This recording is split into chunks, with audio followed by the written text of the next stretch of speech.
Thanks everyone for being on. We're in for an amazing treat tonight.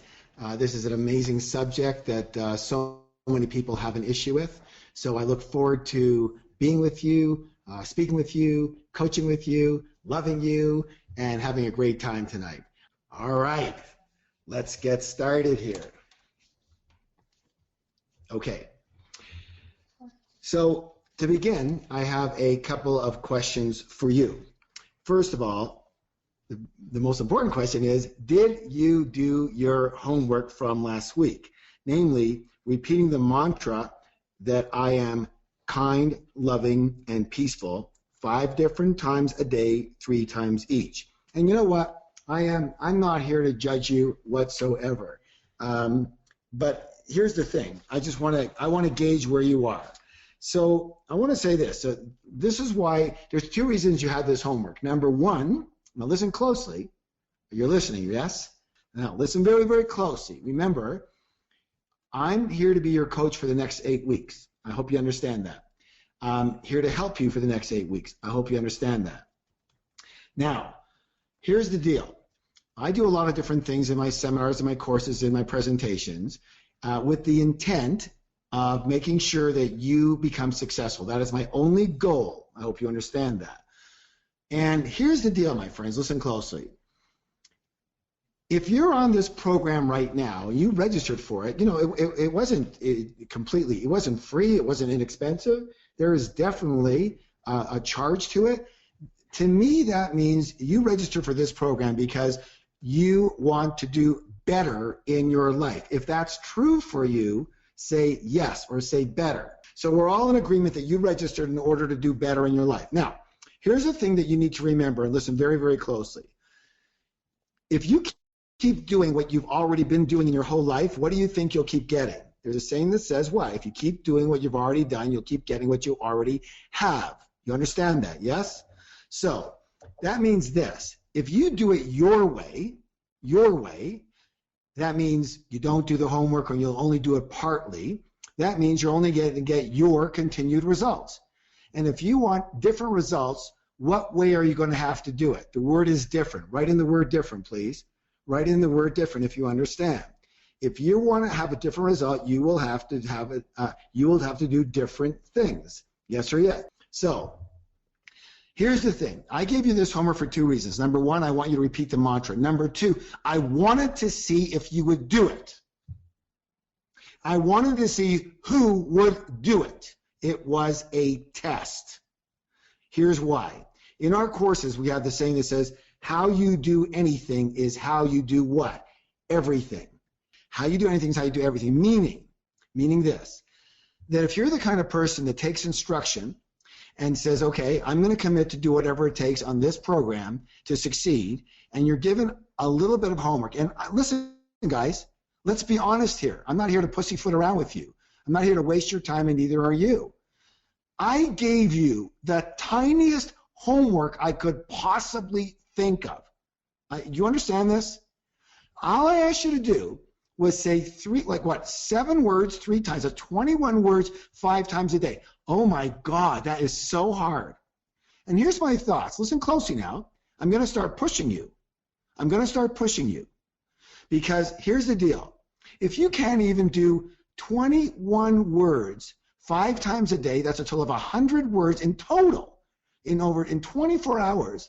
If you can't even do that, what makes you think you can do what it takes to get rich? I mean, I'm going to tell you a secret right now. Getting rich is a lot harder than doing a mantra of 7 words 5 times during the day. Do you understand this? If you understand, say, I understand. I'm not berating you, but I'll tell you what. I say this in my courses all the time. I am not here to be your friend. I'm sorry. I am not here to be your friend. I am here to be your best friend. I am here to be the friend that will tell you the truth about what they see from their vantage point, the truth of objectivity. I'm not here to tell you how amazing you are and how incredible you are. You know what? The fact is that you are, and that's a pure fact. And we'll get to that. But right now, you have a single job to do, one task. And many of you did it. Congratulations. Many of you did some of it. You know what that says to me? That means you're going to be somewhat successful. You'll have some success. And some of you did none of it. Now, you had many different reasons or excuses, but I don't care about the excuses. Because you know what? When you're not rich, nobody cares why you're not rich. You're just not. When you're not successful, nobody cares why you're not successful. Only you care, but nobody else does. And I'm not here for stories, and you're not here for stories, so I'm going to give you a little piece of advice that you can just throw away if you don't buy it and you don't believe it. But here it is. Stop believing your own story. Stop believing your own excuses. Stop believing your own reasons for why you're not successful. Because you know what? Nobody cares. Nobody cares. You know, when you tell somebody, oh, wow, that didn't work out, you know, and then do they say, oh, really, why not? No, they don't say why not. You say why not. Well, that didn't work out because blah, blah, blah, blah, blah. Listen, this is a made-up story, and we're going to talk about made-up stories a lot tonight.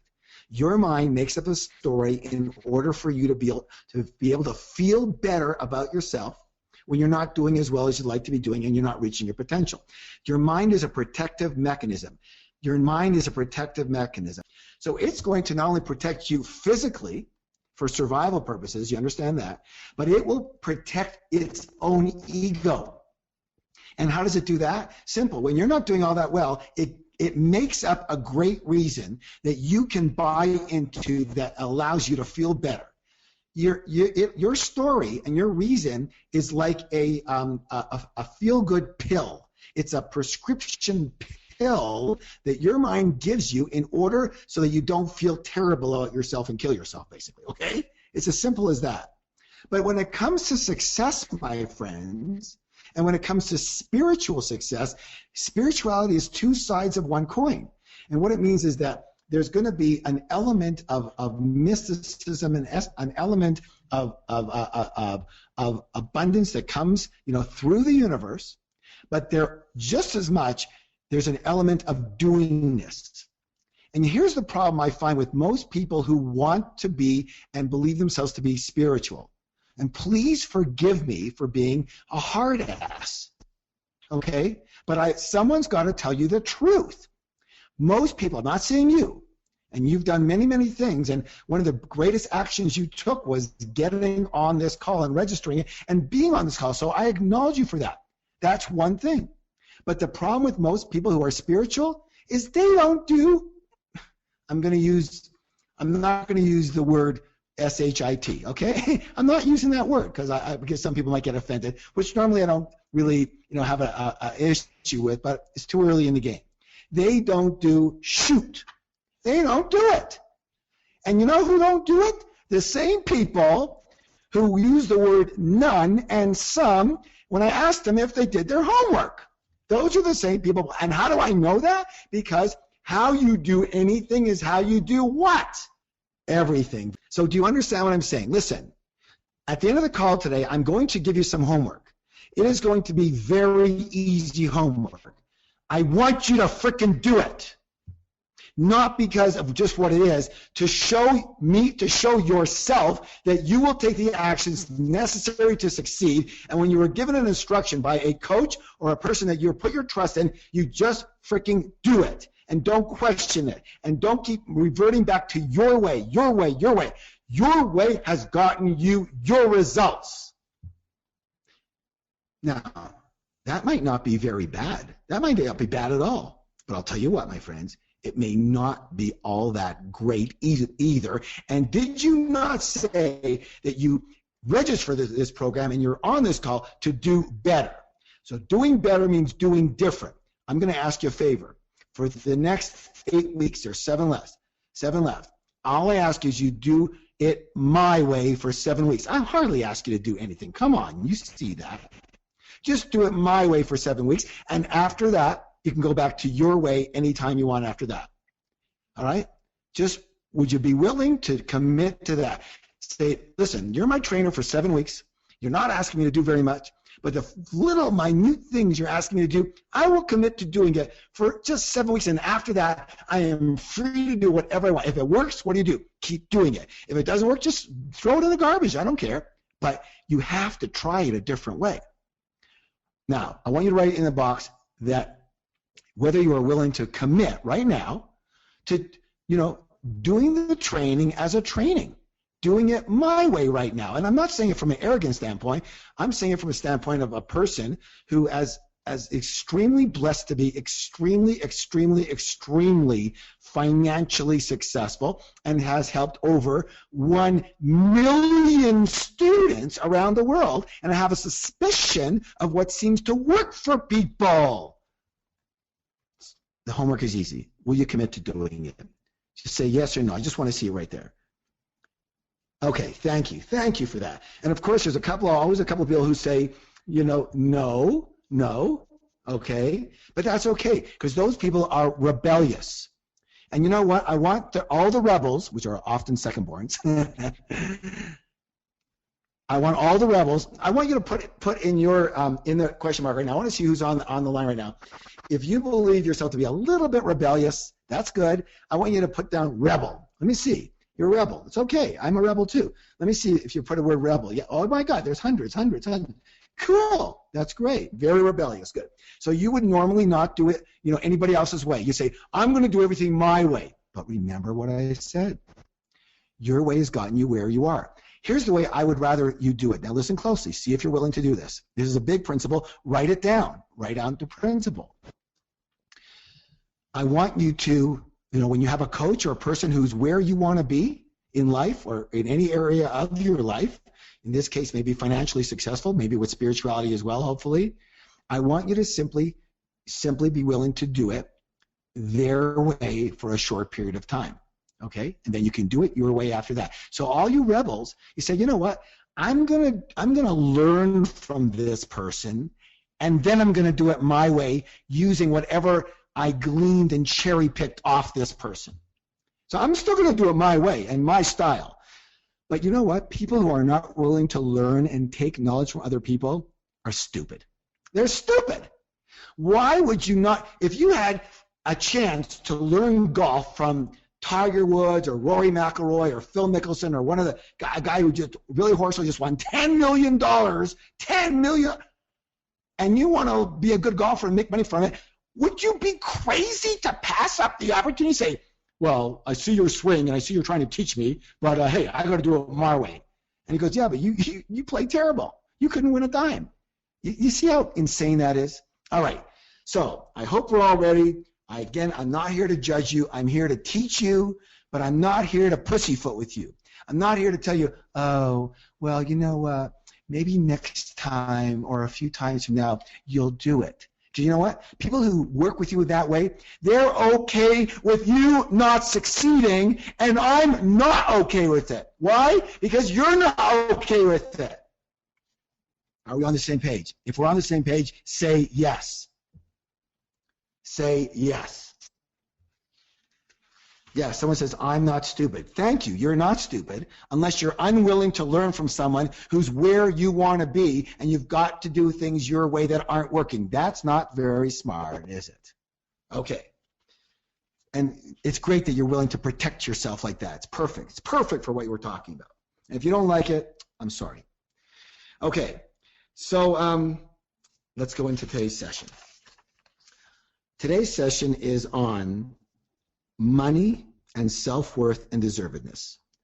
And again, as I teach people all around the world, I see this as one of the biggest issues that most people face. They'll say, Harv, I feel odd charging for my services. I feel weird raising my prices. I mean, these people can't even make a living, but they feel weird raising their prices because their prices are too low to even pay the bills. You understand what I'm saying? Or they'll say, I grew up, and my parents always said, you know what, honey, we love you, but I'll tell you what, wealth isn't for people like us. Like as if, what kind of people are we? Oh my God. Or they'll say, I don't see myself as special. So how could I be rich? As if special and rich go together. Let me tell you right now, everybody, write this down. Special and rich do not go together. You don't need to be special to be rich.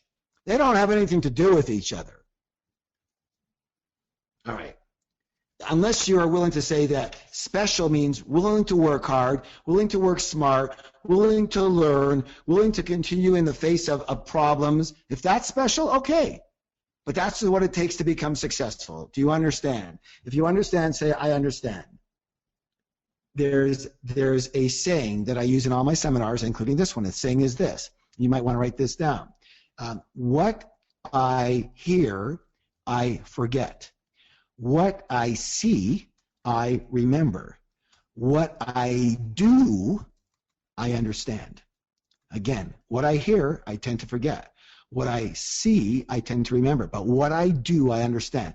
And the more you do, as in getting your fingers and your body involved in some way, shape, or form in this, the more you'll understand. Okay. So all of the issues that we discuss are usually based in low self-esteem, low self-worth, feelings of undeservedness. And again, it's a huge problem when it comes to money and success, because people who have esteem issues tend to feel they don't deserve success, and then they therefore simply don't create the actions necessary to succeed. Did you hear what I just said? They don't feel that they deserve success, so it's not like they don't create success, it's they don't take the necessary actions in order to succeed. Success is a result. Write that down. Success is a result. Success is the result. It's a result of what? It's a result of taking actions that lead to success. Unsuccess is a result of taking inaction or actions that lead to unsuccess. It's a very simple situation. Remember, from an enlightened standpoint, remember if you have been with me or if you haven't with me, listen, this is the formula. How do you create your reality? This is the formula. Write this down. Your thoughts lead to feelings, which lead to actions, which lead to results. So how do you create your life? How do you create your results? Well, it's based on your actions. Well, yeah, those come from my thoughts. Yeah, I get all of that. In the end, you're going to have to take actions, which is exactly the problem that, as I said last week, that the book and the video of the worldwide video of The Secret had. Oh, yeah, I'm just going to sit there and meditate and visualize and all this great stuff's going to happen to me. No, it's not. No, it's not. You have to use that as a tool to allow you to take the actions necessary to succeed. Well, some of you are going to go, what are those actions? That's what these 8 weeks are all about, okay? And you're going to glean them over the time. Specific actions you need to take. All right, here we go. All right, now, I'm going to give you one now. Listen closely. Listen closely. And I want you, this is a hard one, but I want you to see if you resonate with this. You know, a lot of people will not, but you might know people that do. So you either say, yes, this fits, or yes, I know people who are doing this. Yes, I know people. Listen closely. So worse, a lot of people with low self-esteem feel like they need to be, I'm going to use the word here, punished for being bad, quote unquote bad, in some way, shape, or form. And so they don't allow themselves to be abundant or even happy for that matter, because they don't deserve it, because they either were bad at some point in time or they were told they were bad. How many of you were told by anyone at some point in time that you were bad, you did this bad, you're bad this, you bad that, the word bad? Yes, of course you were told. I don't know anybody who wasn't told that. I can tell you this. I love my father. He's passed away 5 years ago. I never heard him say one good thing to me. Now, I actually heard him say good things about me to other people, but never to me. How many people can relate? If you can relate, say, I relate. Now, let me say this right now. Listen closely. This is going to be a big principle without us going into the questions yet. Remember, the questions are props, right? It's going to be a big principle. I used to take what my dad said as gospel. You know, he was my dad. He was my father. He was a big guy. Okay, I was a little guy. And when he said something, it was obviously truth. And when he said I was an idiot or I was stupid or I'll never amount to anything, or he used to always say, what is the matter with you? What is the matter with you? What is wrong with you? Can't you do anything right? Write down yes if you write the word yes if you heard any of these before. And so he would always say these things, right? But here's the thing. What I found out is very, very simply that because someone says that you're bad, very often what we do is, and then what in our society, even though today it's changing, thank God, but in this society, I'm 60 years old, so my society, and even people who are in their 20s can relate to this. If you did or do something bad, you're going to be punished in a big way or a little way. Yes or yes? And don't you do that to other people too? I mean, hey, someone didn't do what you want. Your mate didn't do what you want. You didn't like what your mate did. So what do? I'm not talking to you right now. What's that? What's that? That's called punishment, isn't it? So it could be obvious or it can be very subtle, can't it? So our society shows us, teaches us that with bad comes punishment. If you do something bad, you should be punished for doing it. Now here's the thing. So the question is, that's the way a lot of us grew up, and in our society that's the way it is. So we grew up that if we're bad, you get punished, so you're not going to get your treat, you're not going to get your cookie unless you eat your this. You yeah, okay, get it? So punishment. So what happens? We move out of the house, and now how do we get punished? Who's the punisher now? Oh my God. Is it possible that I, have replaced my parents or teachers as the punisher? Is that possible? I hope you understand. If you understand, say yes. See, that's the way it works, my friends. So punishment is normal when you do something bad. And so we replace our parents or our teachers as now we are the punisher, punishing ourselves. Now, which part of this, and here's the spiritual part, which part of us does the punishing? Which part of us resorts to fear and disapproval and punishment? Which is this our highest self, or is this the lowest part of us? The ego, the mind, the lowest part. And yet it's very hard to change that, isn't it? And so the first key to all change is what? Awareness. Awareness that we are doing this to ourselves. And there'll be a couple of questions that I saw with a little shorter answers that we can relate to this now. So so how does it play out in our life when we have been bad, or we think we're bad in a little way, like, I don't tell the truth all the time. Okay, well, I'm bad. And I don't always do my work. Okay, so I'm bad. And I don't finish my work, and so I'm bad. And I'm not perfect. Okay, so you're bad. And so you're bad. What do you have to do? You have to punish yourself. And what does the punishment consist of for a lot of people? You're not going to get what you want. You see, when you were 5 years old, what you wanted was a cookie or a toy. And unless you did this, and if you were bad, you didn't get your cookie or your toy. Do you understand that?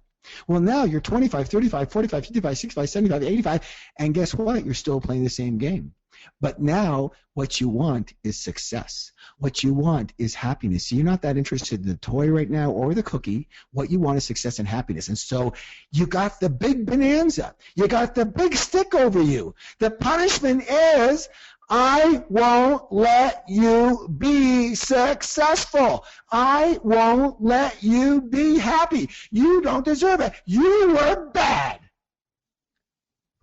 Unconsciously. I want you to put in OMG if you understand what I'm talking about here. This is very, very, very powerful, strong stuff. This is where it comes from at the root base for most of us. You think when you're in the womb, for most people, unless you believe in altered realities and past lives and what happened in the womb, which is I believe in a part of that myself, but I don't believe anybody was bad in the womb. I don't believe anybody was bad in the womb. So when did you become bad? How did you become bad? When does somebody not deserve something? You only don't deserve it if you were bad. Let's get to the root of it right the frick now. You were told you were bad. You didn't come out of the womb bad.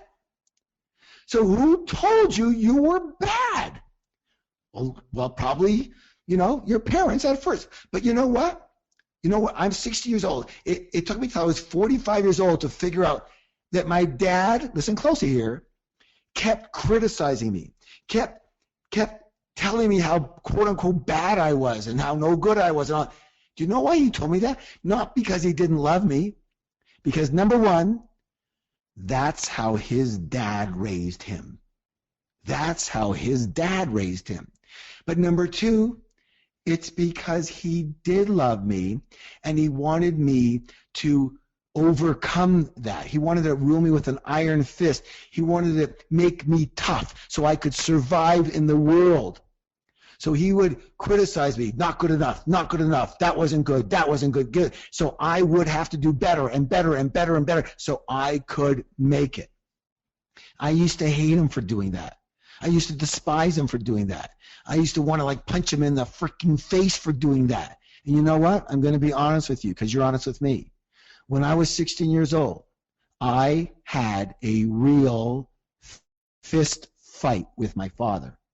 And I got thrown out of the house for doing so.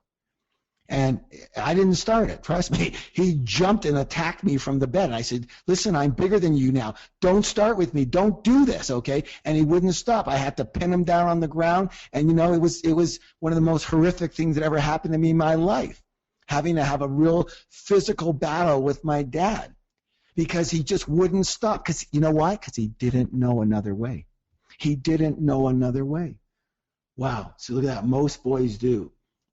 He used to tell me that you'll be a survivor. That's right. Very good. And I'm a girl. Very good. I had a tough upbringing. Absolutely. But it's not tough because they hated you. Usually it's tough because they love you, and it's the only way they knew to make sure that you survived in the world. Now, I'm not saying that, that they to condone it, but I am saying this. Listen closely. Everybody, write this down. Whatever they did, whatever they said, I forgive them right now. Whatever they did, whatever they said, I forgive them right now. Okay, why do we need to do that? Well, let's talk about from the spiritual standpoint. What's from your higher self? Resentment, anger, hate, or forgiveness and love? If you're serious and you say you want to be a spiritual millionaire, then what part of this is going to be spiritual? You're going to have to come from love and forgiveness. Now, do you do this for them? No, you don't. You do it for you. Because when you forgive them, you automatically release yourself from that energy of negativity. When you love them and when you bless them, you release yourself from that negative energy that is holding you back. I got a lot of questions. But so many of the questions were exactly the same. They're what we're talking about right now. So I don't have names to these, but almost everybody was asking similar to, I don't deserve it. I failed. I was bad at something. My father and parents always told me and criticized me. So that's why, no, okay, I get it. But you're certainly not alone, are you? I'm looking at hundreds of people saying the same thing. Okay. All right, here's what I want you to do right now. I want everyone to put your hand on your heart, and I want you to repeat after me and then write it down. I am a spiritual millionaire. I am a spiritual millionaire. Okay, and just before we answer some of the questions, not that, we haven't been doing that already, but before we get into that formally, I want to remind you that there's no accidents in the universe. And that you're on this call right now, this webinar, because you're supposed to be on this webinar. And you're supposed to be on this webinar with me right now and with all the other people that are on the webinar and hearing exactly what is being discussed and taught right this minute. And if you weren't supposed to hear this right now, you wouldn't be on this call. Now, having said that, it's very important to understand that every question is just like a tool for me to explain something to everybody, just like I've been doing right now. And so I intentionally spent the first 30 minutes of this call talking about specific things that are generic in understanding. Now, here's the thing. I work in generalized principles. Do I give specific how-tos? Of course I do. But I'll tell you what. If someone gives you a how-to without you understanding the principle behind it, you will never do the how-to. If you don't have the why, you'll never do the how. Do you understand that? I'll say it again. If you don't have the why, you will never do the how. One more time. If you don't have the why, you will never do the how. The generalized principles, if you really want to succeed, don't worry about the minuscule how-tos. Those will come, and you can even figure them out based on the generalized principle. So the generalized principle that we've been talking about right now is that you were told you were bad. A lot of us were. Now, some of you, listen closely. I'm going to say this right now. You're going to hate me for it. Some of you, especially recent years, younger people, were only told how amazing you are. You're amazing. You're incredible. You're amazing. You're incredible. You can't do anything wrong. From your parents. So supportive. And so you hopefully build up this incredible self-esteem until you actually try to do something. And you know what you find out? You didn't do it so good. You got a D, or you failed, or you went broke, or you got fired. And you go, maybe I'm not so incredible. And you start to doubt yourself. You see, so here's the bottom line, my friends. Regardless of what was said to you, you're bad, or you're good, or you're an idiot, or you're a moron, or you're amazing. None of that matters. Write that down. None of that matters. Write this down. What was said to me doesn't matter. What was said to me doesn't matter. What matters is what I say to me. Now, I'll tell you what, that is a generalized principle of life and the biggest how-to you could ever get in this program. What other people said to me and say to me doesn't matter. What matters is what I say to me. Write down, I understand, if you understand this, and if you understand how to use this in your life. It doesn't matter what other people say, it matters what you say. Okay, so you don't ask the question of any of these questions. You don't say, you don't say, does this relate to me? Does this pertain to me? What do you ask? What do you ask? How does this pertain to me? Every principle of the 5 principles I've already given you, you don't say, does this, no, you say, how does it pertain to me? That way you can use it. You know, the mind is an amazing thing. You give it a tool, and you say, if I gave you, listen closely, see if you understand this. If I gave you a rock, I just, hey, here's a rock. You'd go, so what? And you'd probably just drop it on the ground. But if I gave you a rock and I said, this is a tool, I want you to use it. What do you think your mind's going to do? Your mind is brilliant. You are brilliant. And you will figure out how to use this rock as a tool in seconds. Oh, I'm going to use this to bang open this, or to break open that, or to cut this, or to smash this, or to learn to juggle, or to exercise my hand, or you see what I mean? You see what I mean? If I tell you it's a tool and you understand it's a tool, you will use it. When you say to yourself, in every single thing I give you, every single word, you say, how does this pertain to me? How can I use this? You know what you become? You become the wizard. You become the wizard. The wizard has the principle of utilization. They utilize everything that is in their scope and field of connectedness, everything, to their benefit. You understand that? You know, it was so funny that out of about 800 people on the chats, in the Facebook chats and forum, you know, thank you everyone for participating. And 99.999%, probably about 798 of you were enthralled, were thrilled with last week. You know, you were getting it. You were saying, and there's always a couple. There's always a couple. I didn't learn anything. Okay, I get it. It's not my problem. It's yours. I'm sorry to be blunt.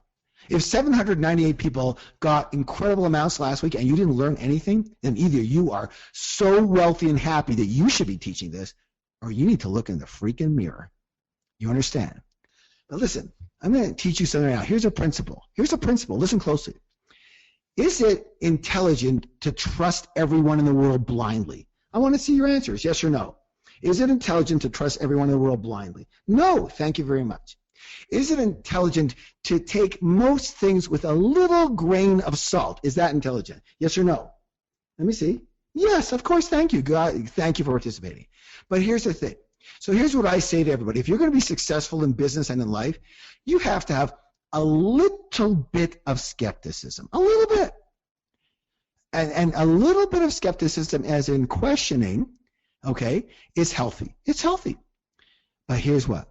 Here's the problem. For some people, the negative people, they are way overly skeptical. They are distrustful of anyone, of anything. And you know what the problem with that is? They can't get any support. They can't make any friends except for other negative, dark people. You know, nobody will want to be near them because they don't want to be infected by them. So here's the deal. A little skepticism, healthy. Downright negativity is not just unhealthy. It is an infection.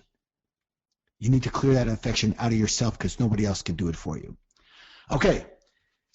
I want to get to some questions right now. All right, are you ready? Are you ready? If you're ready, here's what I want you to say. I want you to put your hand on your heart and say, I am a spiritual millionaire. All right, woohoo, very good, very good. So first question is by, and again, thank you for writing in your questions. Thank you for asking your questions.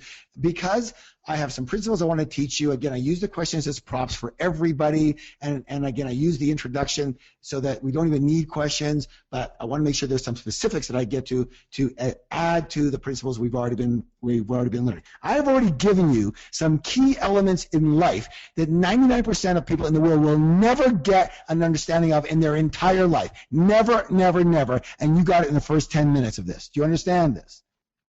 Now, Tatiana Clark, she said this. She says, this is her story. She says, my father always used money to control people, especially my brother and I.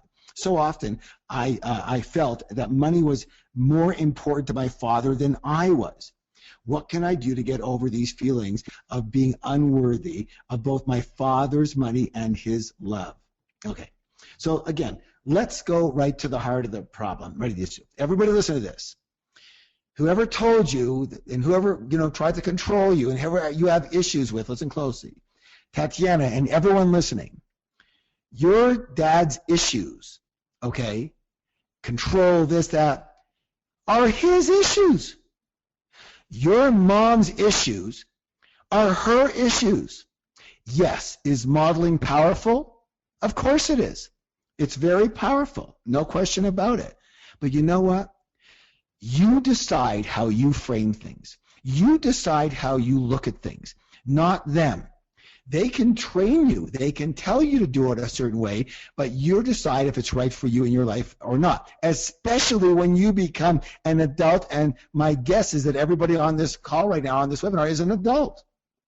But you have to understand, modeling cuts both ways. Listen closely. I want to tell you a quick story. This is a true experiment that was done. And an experiment was done where they found twin sisters, who had been separated at the time they were 9 years old. And in their early days, when they were taken from their parents, especially their father, who had actually beaten them, too close to injury, et cetera, and that's why they were taken away from their parents. They just didn't know how to handle them. And so here it is, 30 years later. One of the daughters, one of the girls, is, again, she is in and out of prison. She's broke. She's a crack addict, okay? And the other one is got a family of 5 kids, treats them beautifully, in a wealthy family, wears beautiful clothes, beautiful cars, very nice, involved in charities, only wants to help. And so they put the 2 girls together in a room, and they said to them, how come you think you are the way you are? And the girl who was in prison, in and out of prison all her whole life so far, she goes, well, look at my childhood. Look at what my father did to me. How else could I be? And they asked the other girl, the girl who was rich and very nice and successful, and they said to her, why do you think you're the way you are? She says, well, look at my childhood. Look at what my father did to me. How else could I be? I learned exactly what not to do. I thank my father every day for showing me a model of what not to be like to my kids. And the first girl goes, my model was my father. He showed me what to be like. Now the question is, which are you? Which of those girls are you? And this includes guys too. Which of them will you be?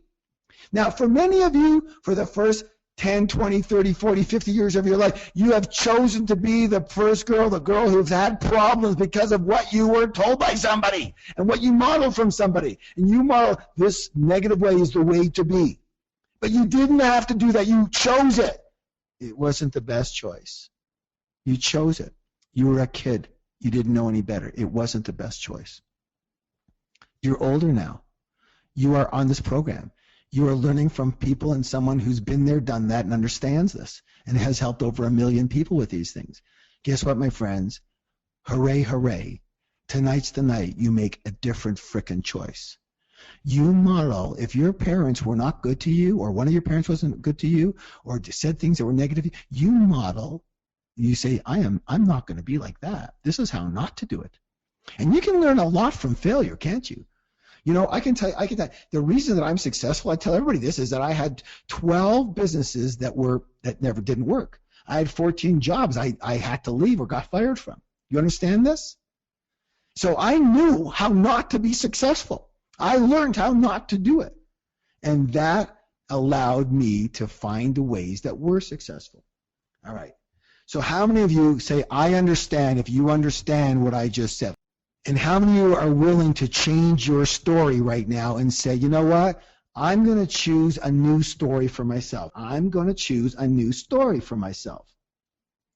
I'm willing. My story has a happy ending. I'm willing to change my story.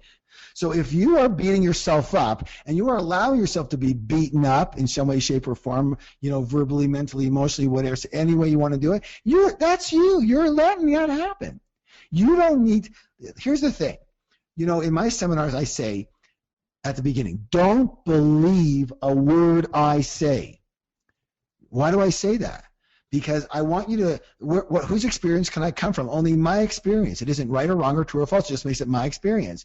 But all I can say is that the information and principles help me create a massive success and have now helped thousands and hundreds of thousands of people around the world. So just try it in your own life. You heard me say that a lot of times. So listen to this, everybody, and write this down. So don't believe a word I say. Now listen closely. Don't believe a word anybody else says. Write that down. I don't believe a word anybody else says, but I'm willing to try. See, if it serves me, I'm willing to believe it. Okay? I don't take it as gospel, but if it serves me, I'll go for it and I'll try it. If someone says you are a stupid idiot, you are good for nothing, you're a jerk, you'll never do anything right, you can't do anything right, I have a question for you.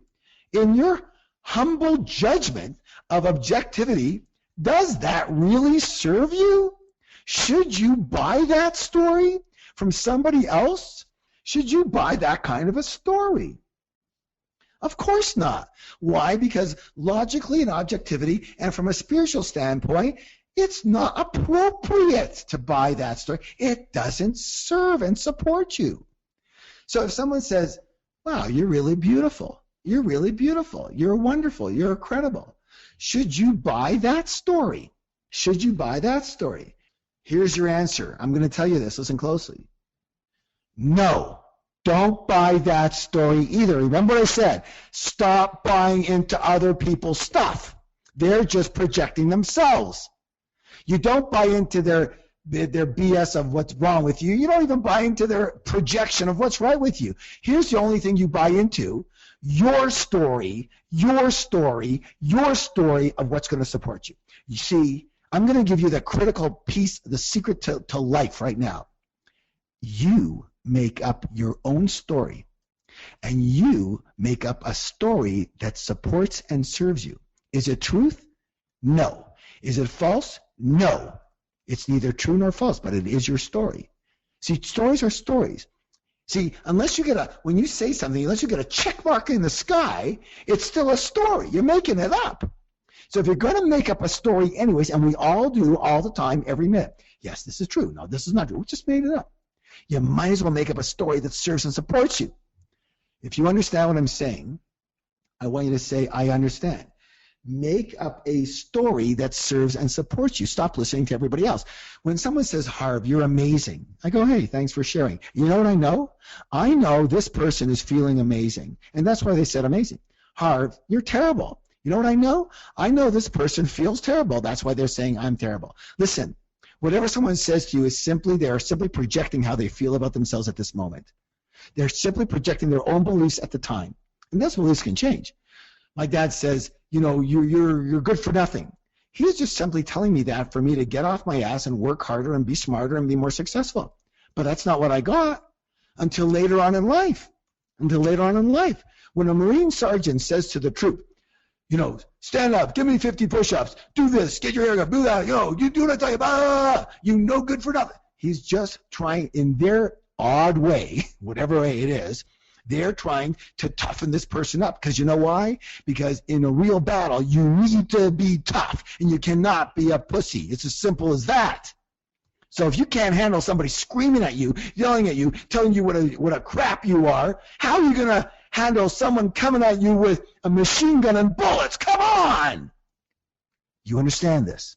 No one's saying it's right or wrong, but the only thing that's important is what you say to yourself.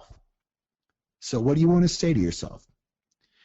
What do you want to say to yourself? Write it down. This is the most important question you will ever experience in your life. I want you to write down what you want to say to yourself. I want to see it. I'm going to read some of them. Okay? What do you want to say to yourself? I am phenomenal. Good, by Daniel. I am successful. I love myself. Good. I'm awesome. I'm a spiritual millionaire. I love you. That's great. You love yourself. Wonderful. That's a projection. I can do anything. I'm awesome. I will be the best. I do things. I'm a good person. I'm a winner. Is it true? If you believe it's true, it's true. If you don't believe it's true, it's not true. It's as simple as that. My friends, you are making up the story of your life. You are making up every moment of your life by the story that you state and the story that you believe. So if you say, I'm awesome, but you know what? In your mind you go, I'm not awesome. I'm just saying that. You know what? So great, you're not awesome. You just said I'm not awesome. But if you say, hey, you know what? I'm going to make up a story that I'm awesome, or that, listen, I'm a good person. I'm a good and kind and loving person. And I can help people. And I'm going to do my best to help as many people as possible. And for that help, I will hopefully be rewarded because I packaged it properly with wealth and success. Okay? Now, that's not so hard to believe, is it? That I'm a pretty good person? I may not be perfect other than in the spiritual world, and I'm a human being, but I'm a pretty good person and I got a good heart. If you believe you're a pretty good person and you got a good heart, I want you to say so. Write it down. I'm a good person and I've got a good heart. I'm a good person and I've got a good heart. Good. And because of that, you want to help people, yes or yes. And that's how you earn money. You earn money by helping people. That's why they pay you. Remember from last week, and we'll go over it again this week. Okay. So, Tatiana and everyone else, I hope you got this. What your dad said to you, what your dad did, what your mother did, what your teacher did, what your brother did, doesn't mean squat. It's how you framed it that has determined your life so far, and what they did doesn't mean anything. It's what you do right now that means everything, and what you say to yourself right now, and you believe about yourself right now. So you know what? I don't believe in that whole hokey crap. I'm amazing, I'm fantastic, I'm stupendous, I'm the best in the world. If you believe it, then it's great, but most people don't believe it. So just say what you do believe, but at least say something positive about yourself. There's some things that are not so great about you, yes? And there's some things that are really good about you, yes? Well, why not say the things that are good about you and spend a little more time focusing on that? Here's a how-to for all you people that go, hey, where's the how-to? I want you to do this. I want you to write down 10 things right now, 10 things for your homework right now, or you put in your workbook, or at least 3 things right this minute that are strengths of yours, pretty good things about you. I'm kind, I'm generous, I'm compassionate, I'm a good writer, I'm good with my hands, I'm good with people, I'm good with numbers, and just write down anything. I don't care. Write down anything. Things that you really believe you're pretty good at, okay? You're decent at. Okay? Then nobody's going to say, I'm terrible at every single thing, because that's just a victim mentality that goes, hey, please feel sorry for me and pick me off the ground so I can, feel like somebody's my friend. That's just crap, okay? There's things you know you're not so good at, things you know that you're pretty good at, okay? Good. Write them down. I want you to do this. I want you to put that up on your wall at the end of this call. Put it up on your wall. Write it down. Write it nicely. Put it on your wall. I want you to look at that every day. I want you to focus on that. Because you know what? Your mind will focus on the negative, won't it? It'll always know and focus what's wrong with you. Yes? Yes or yes? Your mind usually focuses on the negative. Why? Because it's a survival mechanism, and it's always looking for what's wrong that can hurt you. So since it's always looking for what's wrong that can hurt you, let's just take it it's always looking for what's wrong. Do you understand? What's wrong in your life? What's wrong with you? What's wrong? And you almost have to force yourself, and here's the spiritual part, force yourself to look for what's right. Do you relate? You almost have to force yourself to look for what's right in your life, to look for what's right with you. But you see, that comes from a higher self. That doesn't come from just the mind. The part of you that reminds you to look for what's right for you, that's not your mind. That's your higher self. That's your spiritual self. That's your highest wisdom.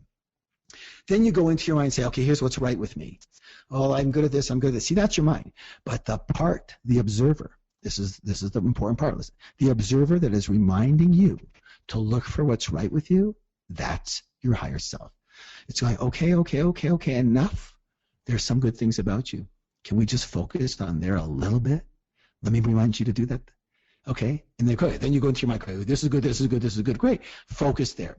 How many of you have a big how-to right now that you can practice? Focus on your positives. Knowing you've got some things that are not so great too.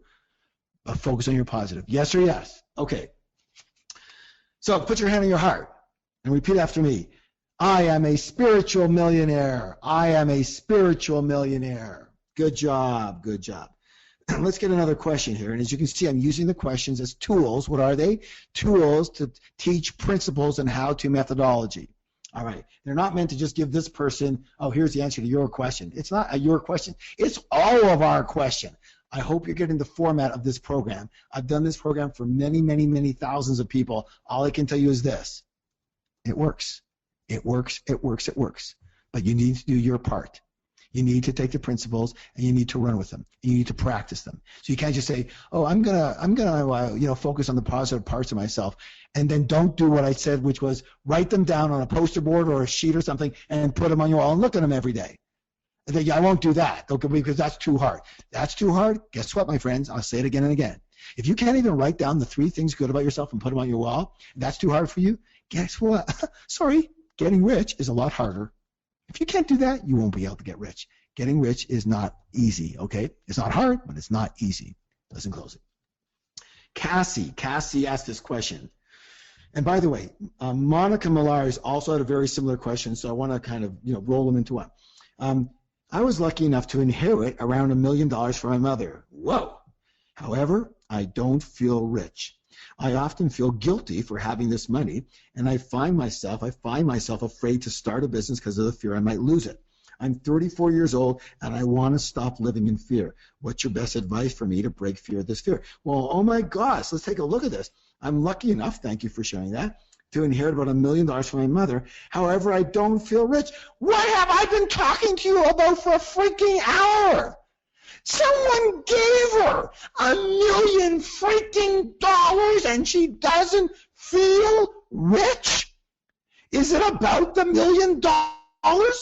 I don't think so. What's it about? It's about the story she's making up about the $1 million and the mom and the guilt and she died in blah, blah, blah story. Cassie, make up a new freaking story that not only serves you, but serves your mother. Oh my gosh. You sound like you love your mother.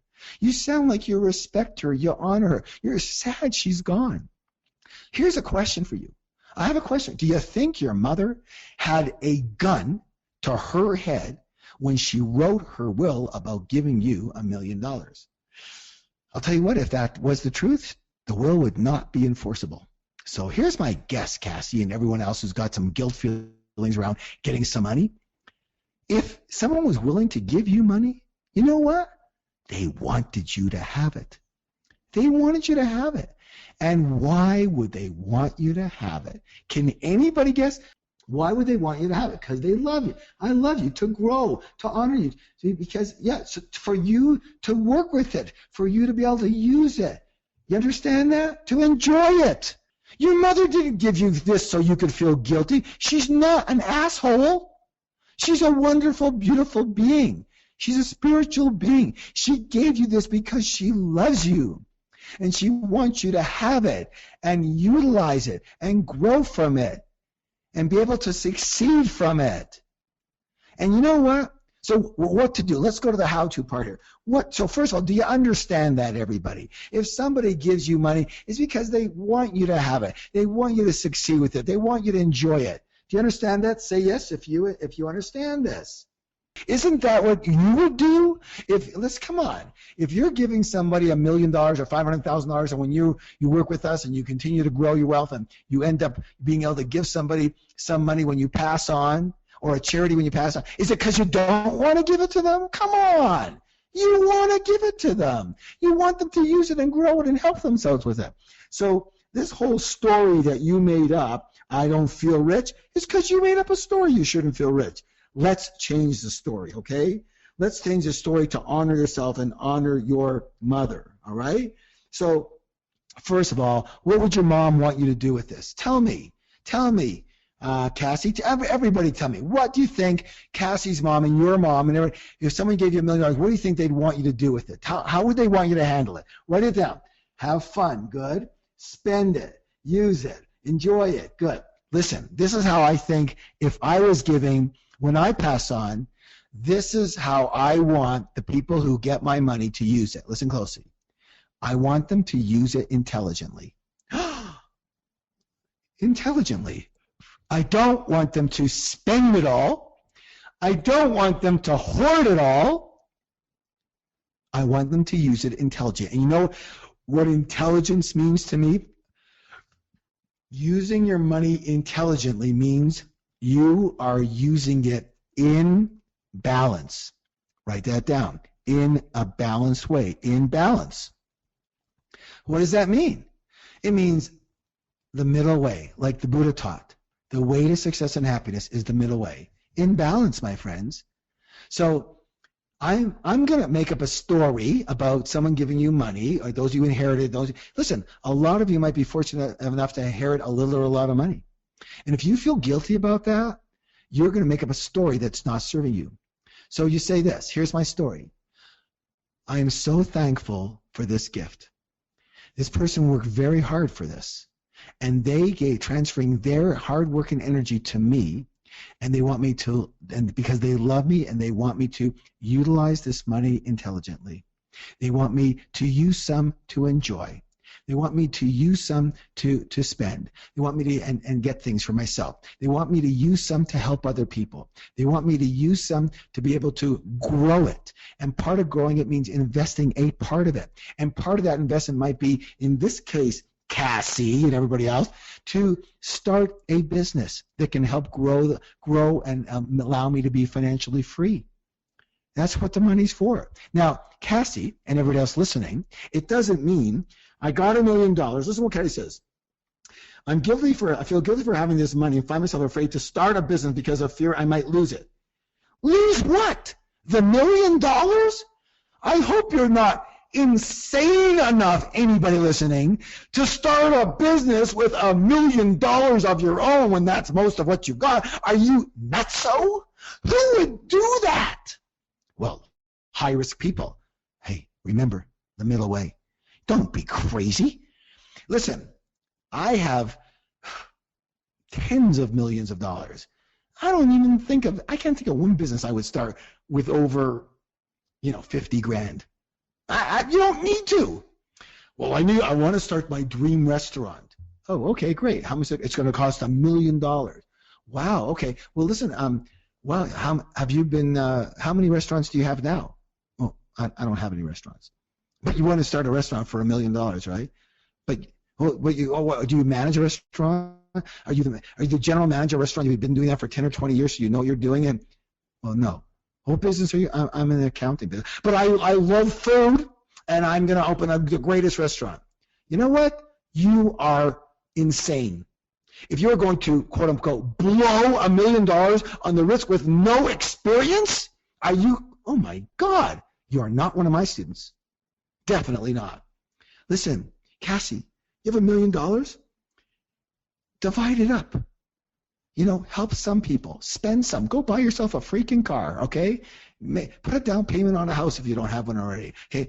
Use it in a different way. And take an amount and invest it in some other different investment and take a small amount and start your freaking business.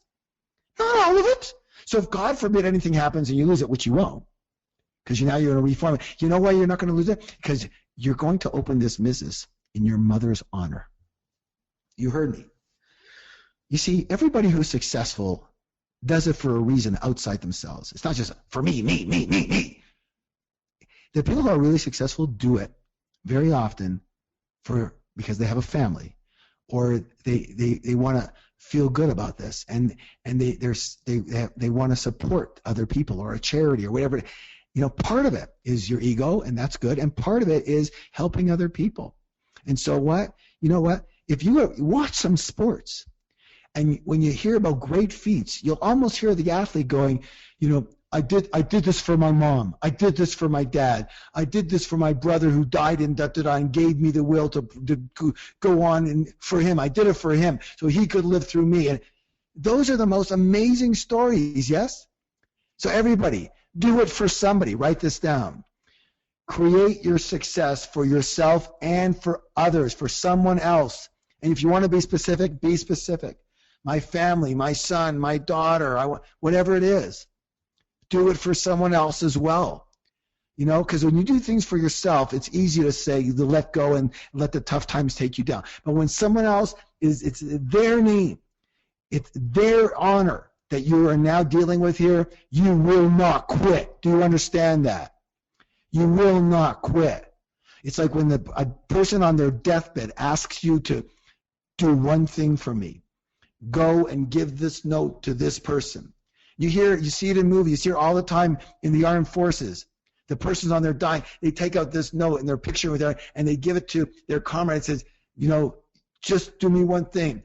Give this note to my mother or to my wife or to my kids. And you know what? That person will do anything, go over hell and high water to get that note to those people no matter what. And many times they have shown that person lived through the war because they had that note to deliver. And they had to do it. Cassie and everyone else, you open this business in an intelligent way. You do it in honor of your mother.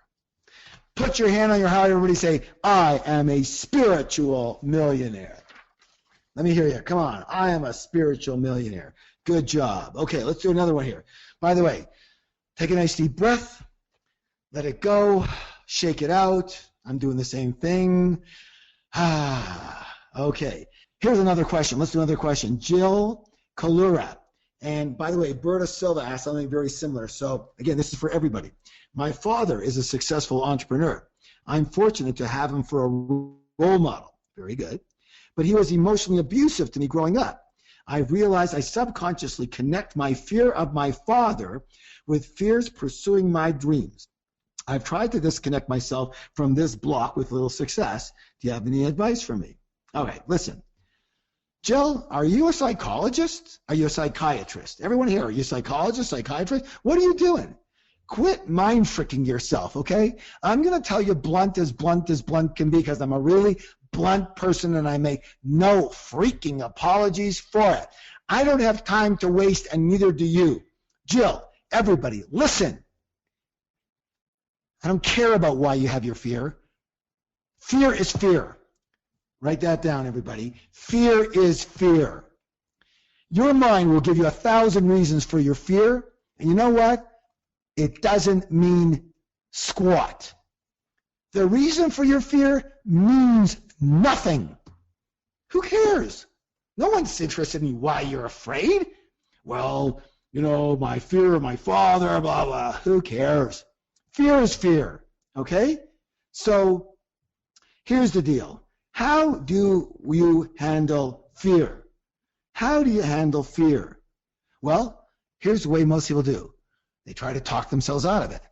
Well, okay, there's nothing to be afraid of, and I can really do this, and okay, and that's a good way. That's a good way to do it. That's a good way to start. Do declarations, affirmations. Here's another way to do it. Here's another how-to. Again, look at your list of strengths. I want you to write down, when you get off the phone today and off the call, your computer, I want to write down 3 of your successes, 3 successes you had in your life. Because that, what that's going to do? It's going to give you confidence that you can be successful. All right? 3 successes. That's all you have to do. So now you have some confidence. Hey, I've been successful before. Maybe I can be successful. But how do I? Anyone who's ever been in any of my seminars knows how I handle fear. For every one of my students, here it is. Write this down. I act in spite of fear. I act in spite of fear. Everyone has heard me say this a million times who's been with me at all. I act in spite of fear. What does that mean? Don't get involved in the discussion with your mind, because your mind will chew you out of it. It'll take you out. Stop thinking about it. Just frickin' do it. Write that down. Just frickin' do it. Go ahead. Just frickin' do it. I want to see that declaration in your question right now. So either say, I act in spite of fear, or say, I just frickin' do it. If you've been to our Enlightened Warrior training, we have a t-shirt that says, don't think, don't think, don't think, don't think, don't think, don't think, don't think, don't think, don't think, don't think. Stop thinking so much. Your thinking is the problem. Your thinking was what takes you out. What is your first intelligent step? Not 10 steps, not 2 steps. Your first intelligent steps to get to where you want to go. Your first one. What would be your first intelligent step? Your first action. Make it small, make it simple, and just do the action. Don't think about the future, don't think about the past, just do the action.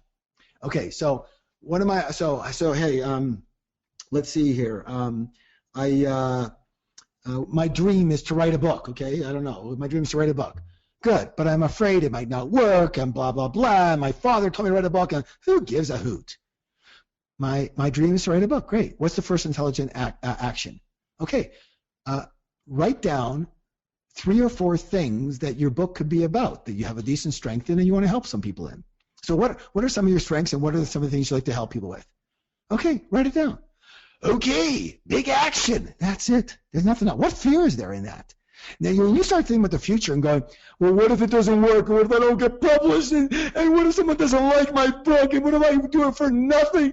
And it's like 2 years of my life and it's not going to work. I want to get them out. Oh, my God. Who would start? Y'all understand? Who would start?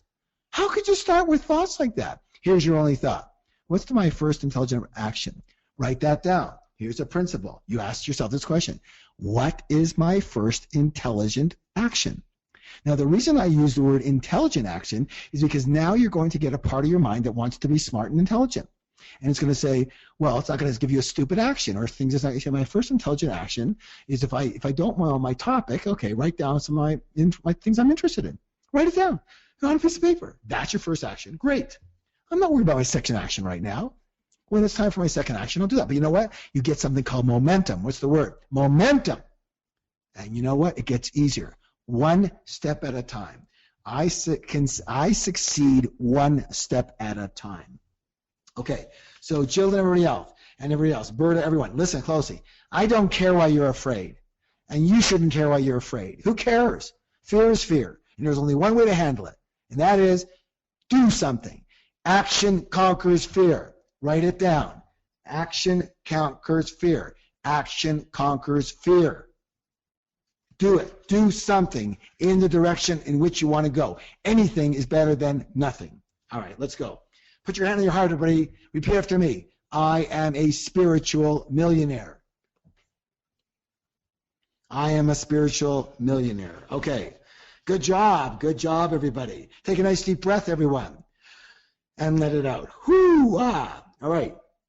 Let's see what we got here. Next one, Cindy Lee. And basically a lot of other people have the same question.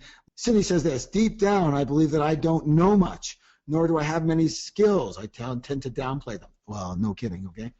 If I ever come into money, I know I'll feel as if I'm a fraud and that I don't deserve my wealth. How can I stop telling myself I'm never going to be rich and start to accept abundance as my birthright? Now, everybody listen.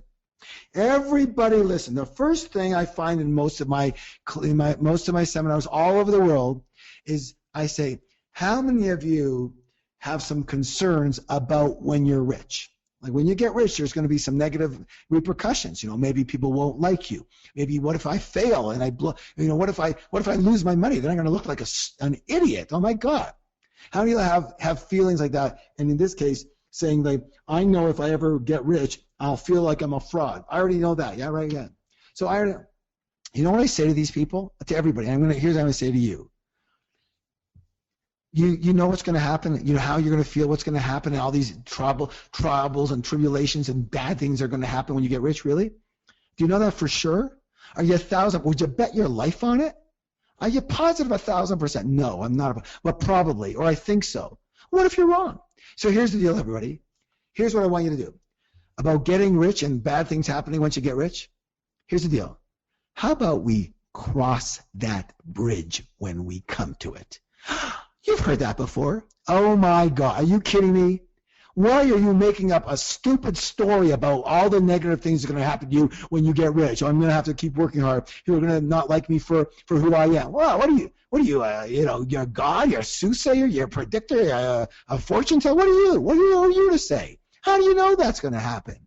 And you know what? Even if it does, aren't you intelligent enough to handle it at the time? Why don't you get rich first, and then handle things as they come up? Can you buy that? Oh, I can't get rich because something bad will happen. I won't feel good if I do. Oh, come on, give it a break. I love you. That's why I'm being hard on you. Stop listening to this crap that your mind is doing to you. It's just taking you out one way or the other. Stop listening to your mind, your critical mind. Okay, it's just taking you out. Do you understand here? Now let me get to one piece here. I love this because remember, I am a spiritual millionaire, right? So, and start to accept abundance as my birthright. Abundance as my birthright. All right? Now, this is very interesting. Here's what I like to say to that. My humble opinion, it's not truth, it's just an opinion. Is abundance your birthright? Yes. Is wealth your birthright? Absolutely not. Are you kidding me? Who made you? Are you kidding me? Let's write this down. Wealth is a result. Wealth is a result. It's not a result of being born. If it was your birthright, everybody would be wealthy. Are you kidding? It's not your birthright to be wealthy. Here's the deal, my friends. But I deserve to be wealthy. Really? And tell me, here's the reason most people don't feel like they deserve to be wealthy. You have to understand this, everybody. This is the crux of the matter. They don't feel like they deserve to be wealthy. You know why? Because they don't deserve it. Because they don't deserve it. In logical terms, they don't deserve it. Okay. How can I feel like I deserve wealth?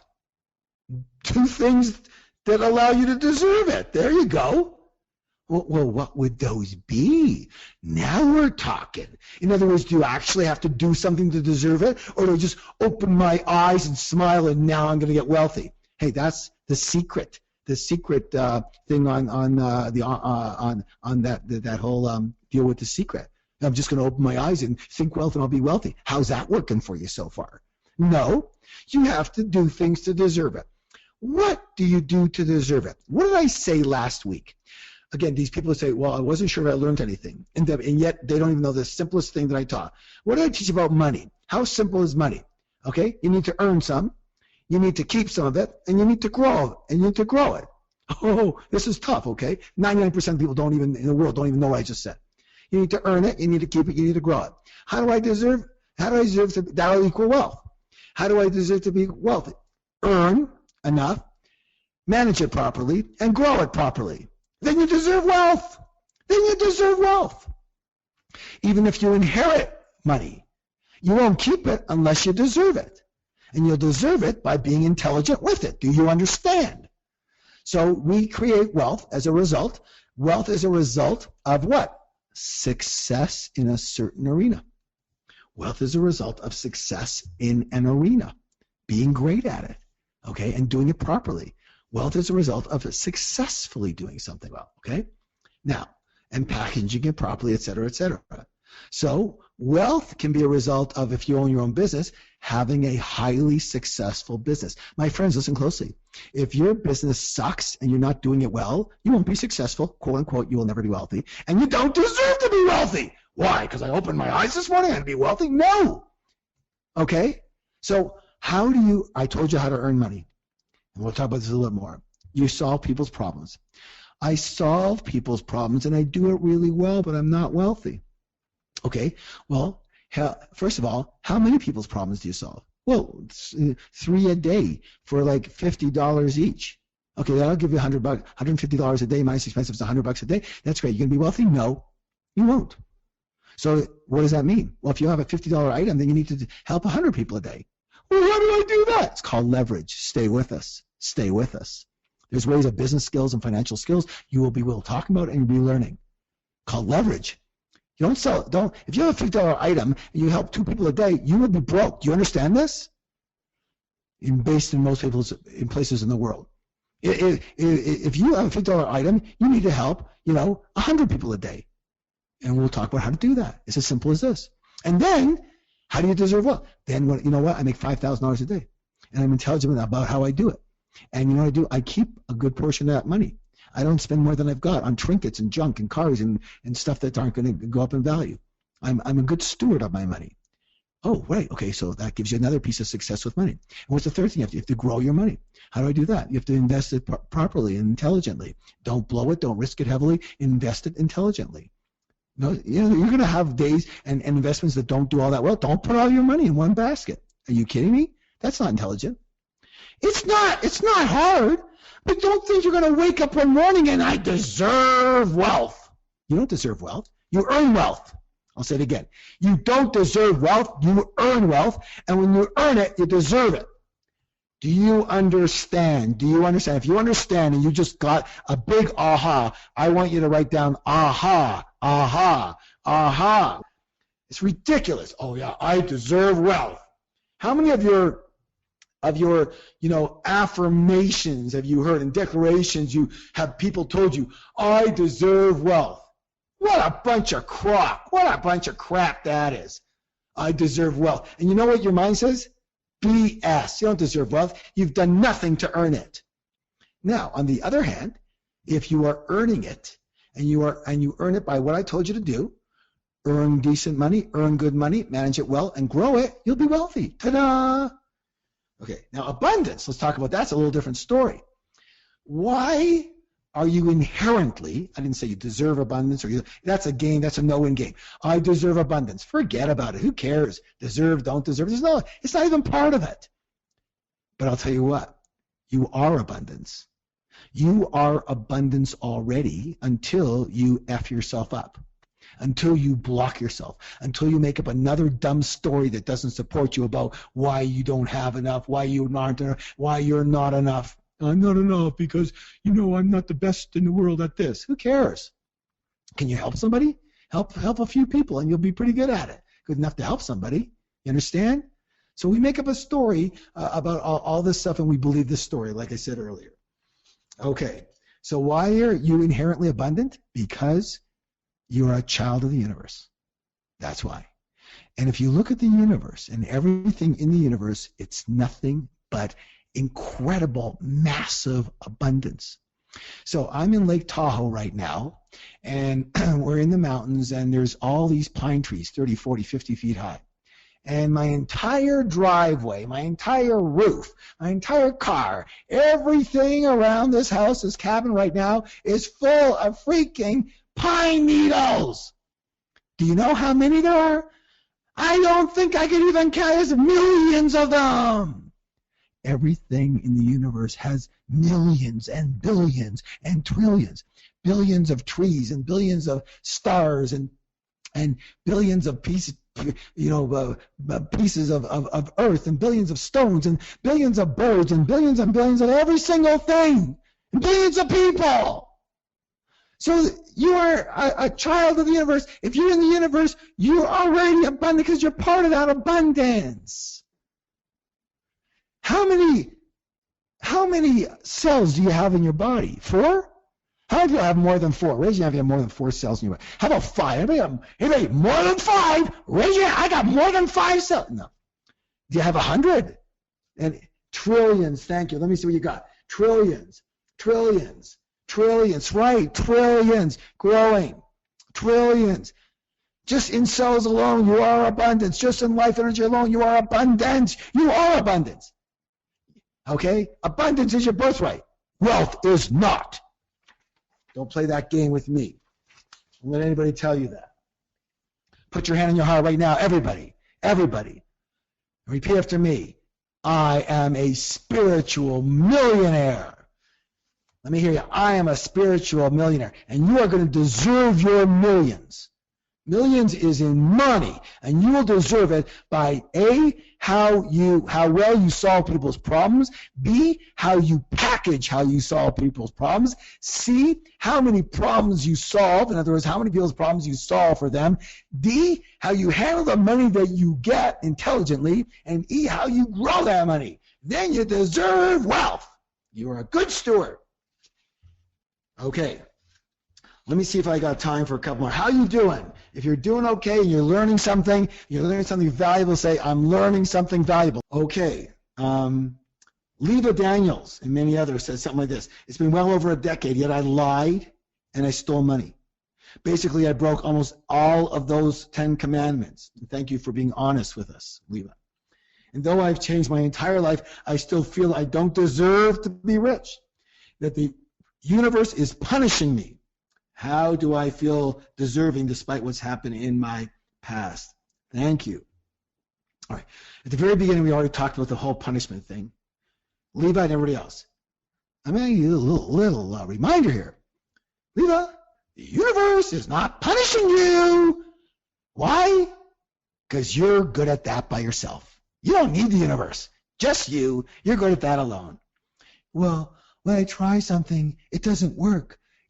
So spirits are against me. Oh, my God. Gag me right now. Are you kidding me?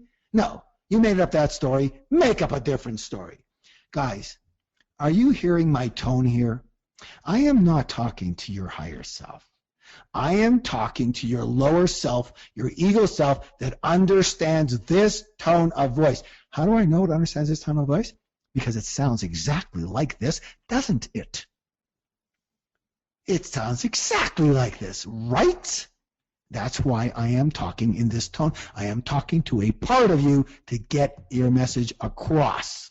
And I want you, by the end of this call, to be disgusted, not in a negative way with yourself, but in kind of like, how on earth did I fall for that junk before? Why did I even say, why did I make up that story? I could have made up any story. And I made up that. So let's let go. Let's forgive. You know who? We'll forgive all the people who told us we were bad, but why don't we just forgive ourselves for the last 10 years of punishment and 10 or 20 or 30 years of making up a silly story that said there's something wrong with us? Hey, guess what? There's something wrong with everybody. You know what? I'm looking at right at my right toe, on my right foot, not my baby thing, my baby toe, but the one inside it is really crooked. I'm a terrible person. There's something wrong with me. I don't deserve love. Give it a break. Give it a break. You know what? What I heard was people with a crooked toe are lucky. That's what I heard. That's what I'm going with. That's what works for me. Do you understand? If you understand, say, I understand. That's right. The universe is not conspiring against me. In fact, let me say this right now. The universe is conspiring for you. The universe works. I'm going to tell you the truth. This is a spiritual millionaire. The universe only knows one word. The universe only knows one word. The universe knows one word. It knows yes. Yes to your messages. So when you say to yourself or out loud, I don't deserve blah, blah, blah, the universe goes, yes, you're right. You don't deserve it. You get it? You believe inherently that, I'm not good enough. I'm not good at this. No one's going to want. The universe says what? Yes, true. You're not good enough. Nobody's going to want this. And you know what? It conspires to give you exactly what you want. I'm not good enough. So the universe says, okay, fine, you're not good enough. So we'll give you what people who are not good enough get. Nothing. And problems and struggles and unhappiness. That's what you asked for. That's what you're going to get. Now, what if you say, he says, you know what? I deserve wealth because I help people. I package it properly. I'm a good steward of my money, and I will help a lot of people in order to create that. The universe goes, okay, fine. Great. Let's start. Let's get started. Let's go find some people for you to help. And there you go. Simple as that. Whatever story you make up, the universe just says, yep, and it inherently creates it, helps create it for you. Okay. So the universe is not punishing anybody, okay? All right? And how do I feel deserving despite what happened in my past, the decade that I broke all the 10 commandments and stole money? All right, why don't we make up a good story here? Who would like to make up stories? It's story time. It's good story time. What's a powerful story that we can help Leva Daniels with?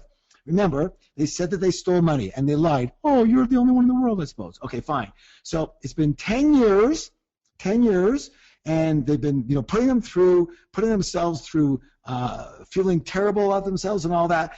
Write down a story that we should give Leva. Let's coach Leva. What kind of story should Leva give themselves? She was helping her family. Good. Amazing. She turned herself around. I'm not that person anymore. Capable of living exactly. Parole time. Thank you. Who said parole time? I love that. Donna Waltman. Good job. Everybody. Good job. Oh, here it is. Okay. Leva, 10 years is enough.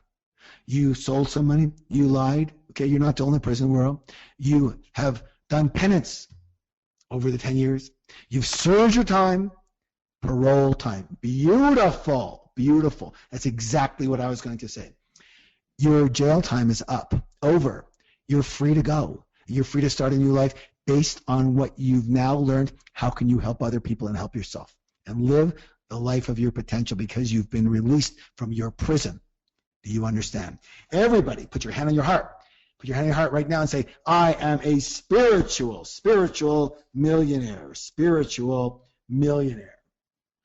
Okay, I'm going to do one more, then we're going to get into the second part of this program that is extremely important. We have a visualization coming up that, I've created these things called two-path visualizations, and they're very, very powerful. Someday, when you want to train or coach, I will teach you why they're so powerful. But I bet you guys are so intelligent about this that you're going to start seeing why it works. But I'm going to do that in a minute. Okay. So let's see here. Monique says this. Monique Woodward, and I know I had hundreds of people say something like this. Here's what she says. She says, my parents believed that the only way to become wealthy is through hard work and retiring from a job for a long time. My dad retired from the U.S. Postal Service, that means the mail service, after 42 years. This mindset is deeply rooted into me and most definitely not how I want to live my life. How do I break free? Okay, this is my opinion. Throw it out if you want to. This is my opinion. Do you have to work hard to succeed? This is my opinion. Do you have to work hard to succeed? Absolutely freaking yes. Yes. Why? Because money is what? We talked about last time. Money is what? Energy. What's money? Energy. Write it down. Money is energy. Big money is what? Big energy. Therefore, in order to attract and have big money, earn big money, you need to put out big energy. Do you understand? It's tit for tat. It's very simple. You can't just take. You must give. It's yin yang. You want big money. It's big energy. You must put out big energy for big money. That's how it works. Big energy is usually called hard work. And that doesn't mean it's bad work. It means it's hard work. It means you have to put out a lot of energy. Now, here's the other part. Do you have to work long? Here's my opinion. Do you have to work hard? Yes. Do you have to work hard for long? No. No. How long do I have to work hard? For as long as it takes. As long as it takes to what? As long as it takes for you to, listen closely, if you're in a job, it's going to take as long as it takes for you to accumulate enough money to manage it, to grow it. And that could take quite a while. Unless you're earning a few $100,000 a year, then it won't take so long. So if you earn a normal income for most people, somewhere between $50,000 and $100,000 maybe, $30,000 and $100,000, it might take you quite a while. Why? Because you're not going to have this buckets of money coming in. Understand? So then you have to manage it properly and you have to grow it, and it takes a while. Okay, great. How long? 5, 10, 20 years? I don't know. Great. If you're in your own business, how long does it take? It takes as long as it takes for you to systemize your business in a way that it doesn't need you to be there anymore. Now, when you're not there anymore, you're not needed anymore, what do? I don't care what you do. You can lie on the beach. Is that hard work? No. You can work for charity. Can you do that? Yeah, of course. How long does it take? If you do what I teach you to do in my programs and our programs and our method, it will take you 3 to 5 years to systemize your business so that it works without you. After that, if you're still working hard, you didn't do it the way we taught you to. You understand this? So work hard, yes. Work long, I don't think 3 to 5 years is very long to create wealth. What about you? I have a question for you. Are you willing to work 3 to 5 years really, really, really hard in order to create wealth for the rest of your life? Yes or no? If you said no, then you know what you should do?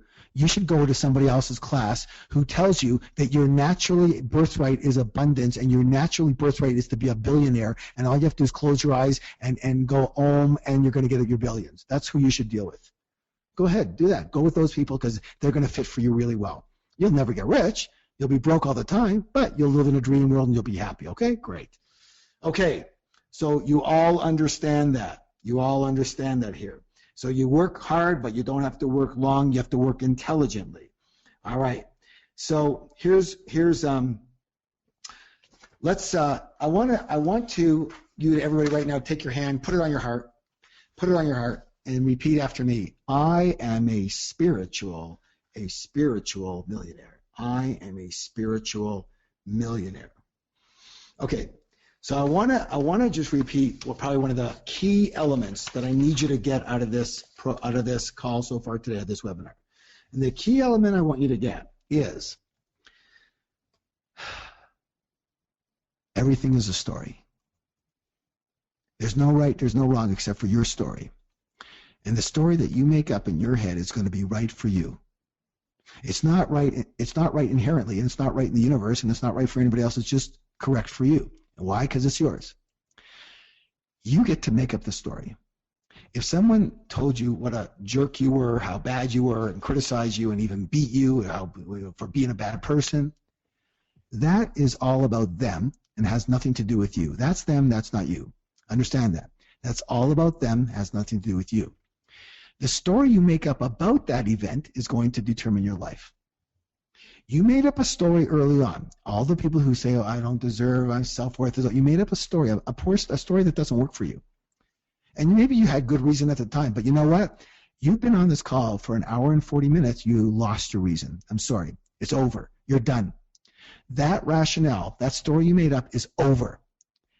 You have now been, the guys, the devil behind the cloak has been exposed. It's just a story. It isn't true. You made it up. And here's what you need to do. You need to make up a new story. So what I say in my seminars all the time is this.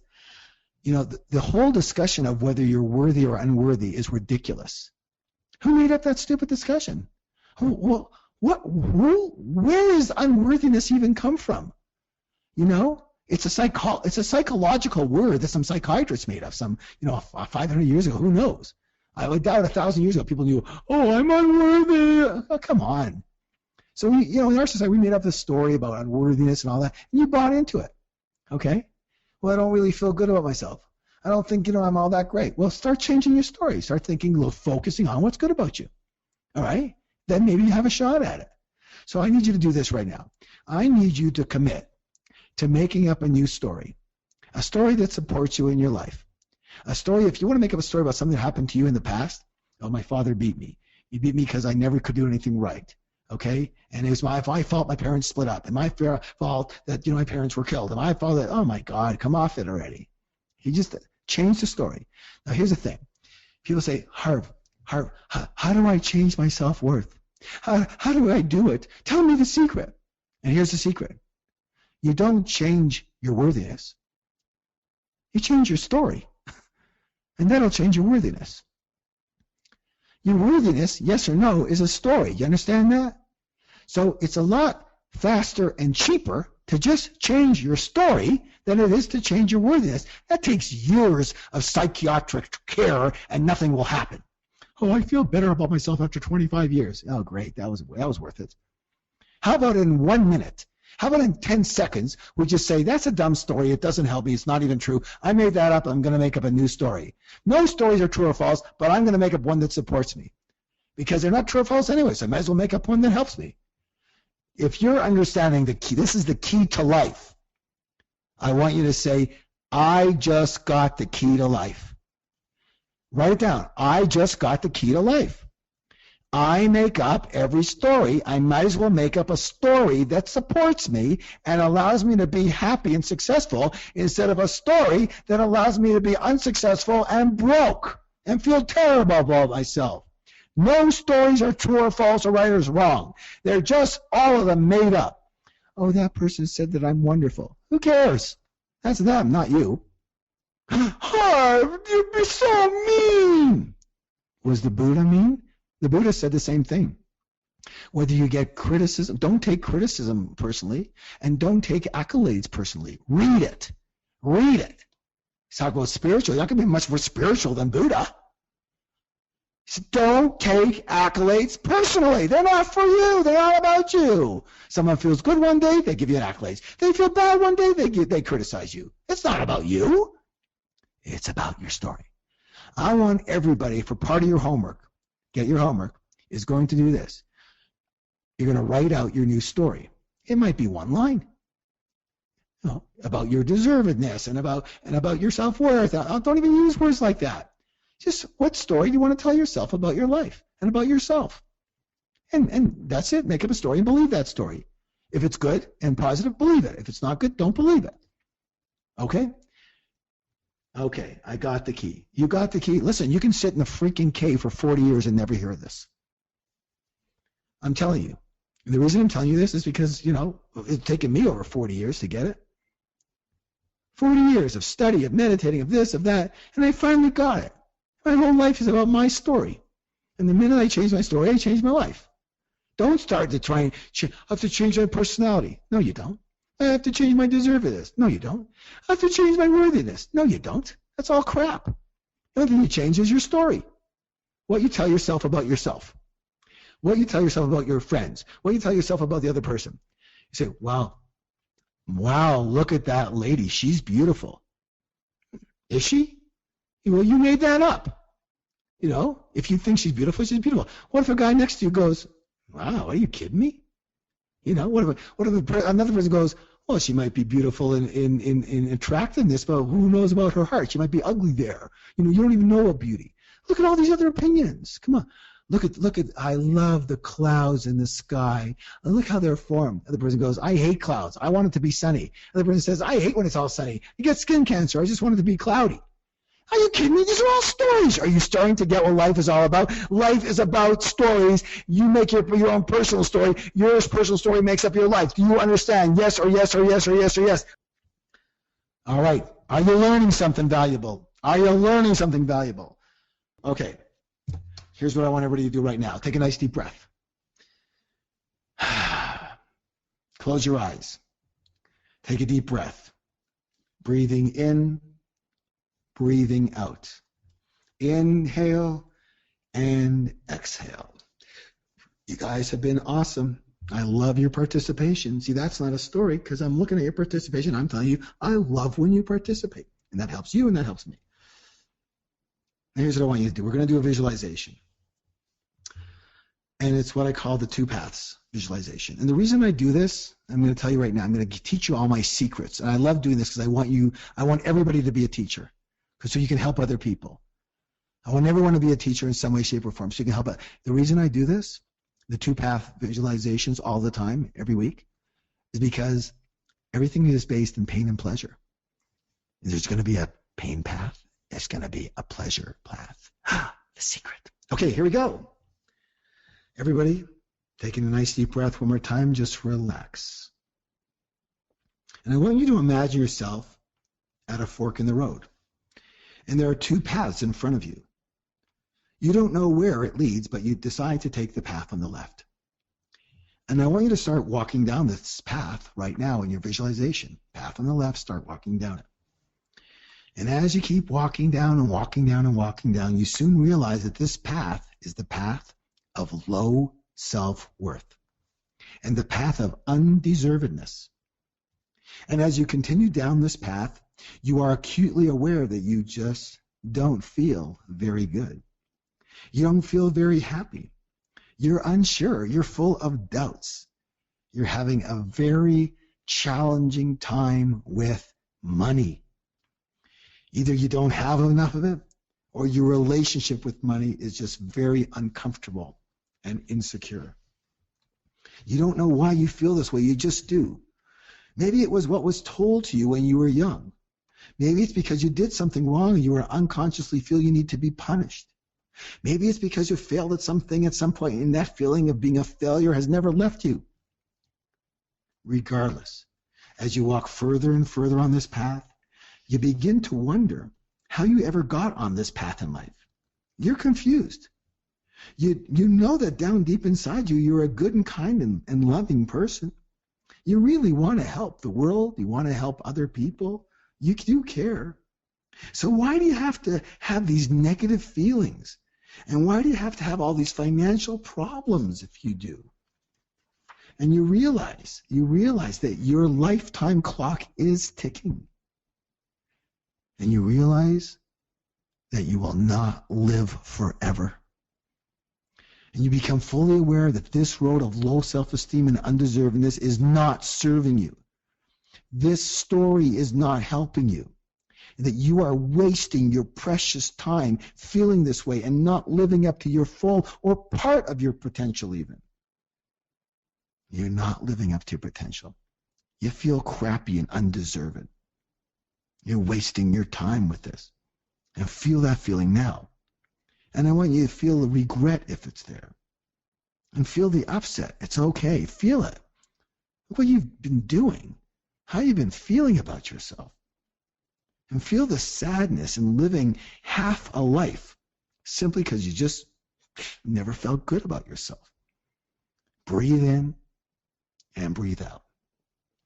And so you make a decision that this way of being has got to stop immediately.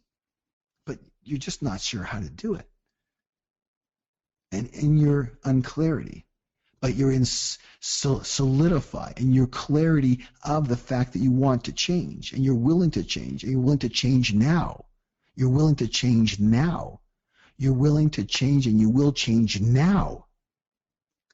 You hear a voice. It is the voice of spirit. The voice that's in your heart. It's the voice of higher wisdom. It speaks subtly, but very clearly and very powerfully. And it is speaking directly to you.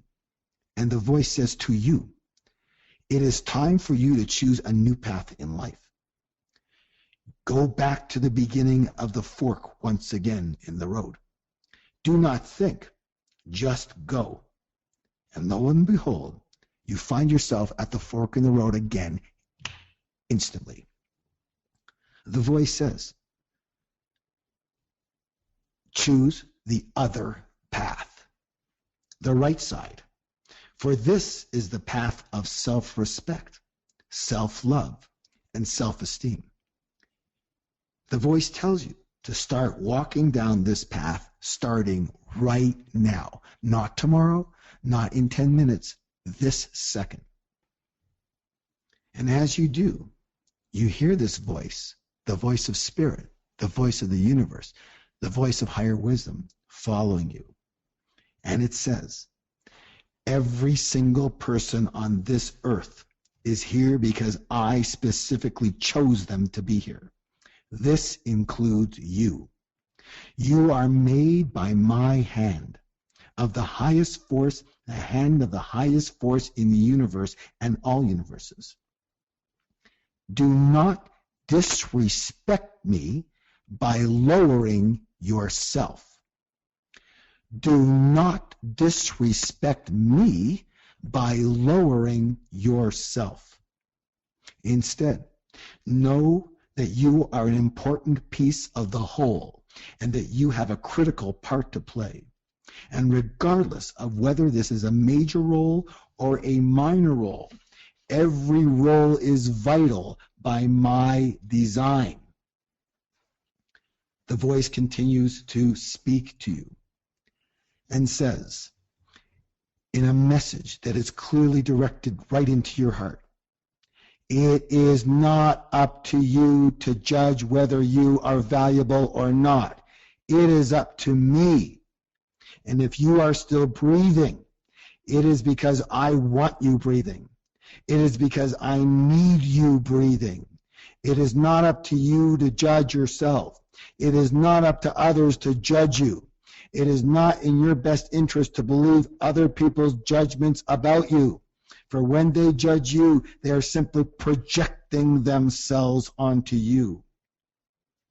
Know that their words and their actions are only about them and have nothing to do with you. They are expressing themselves.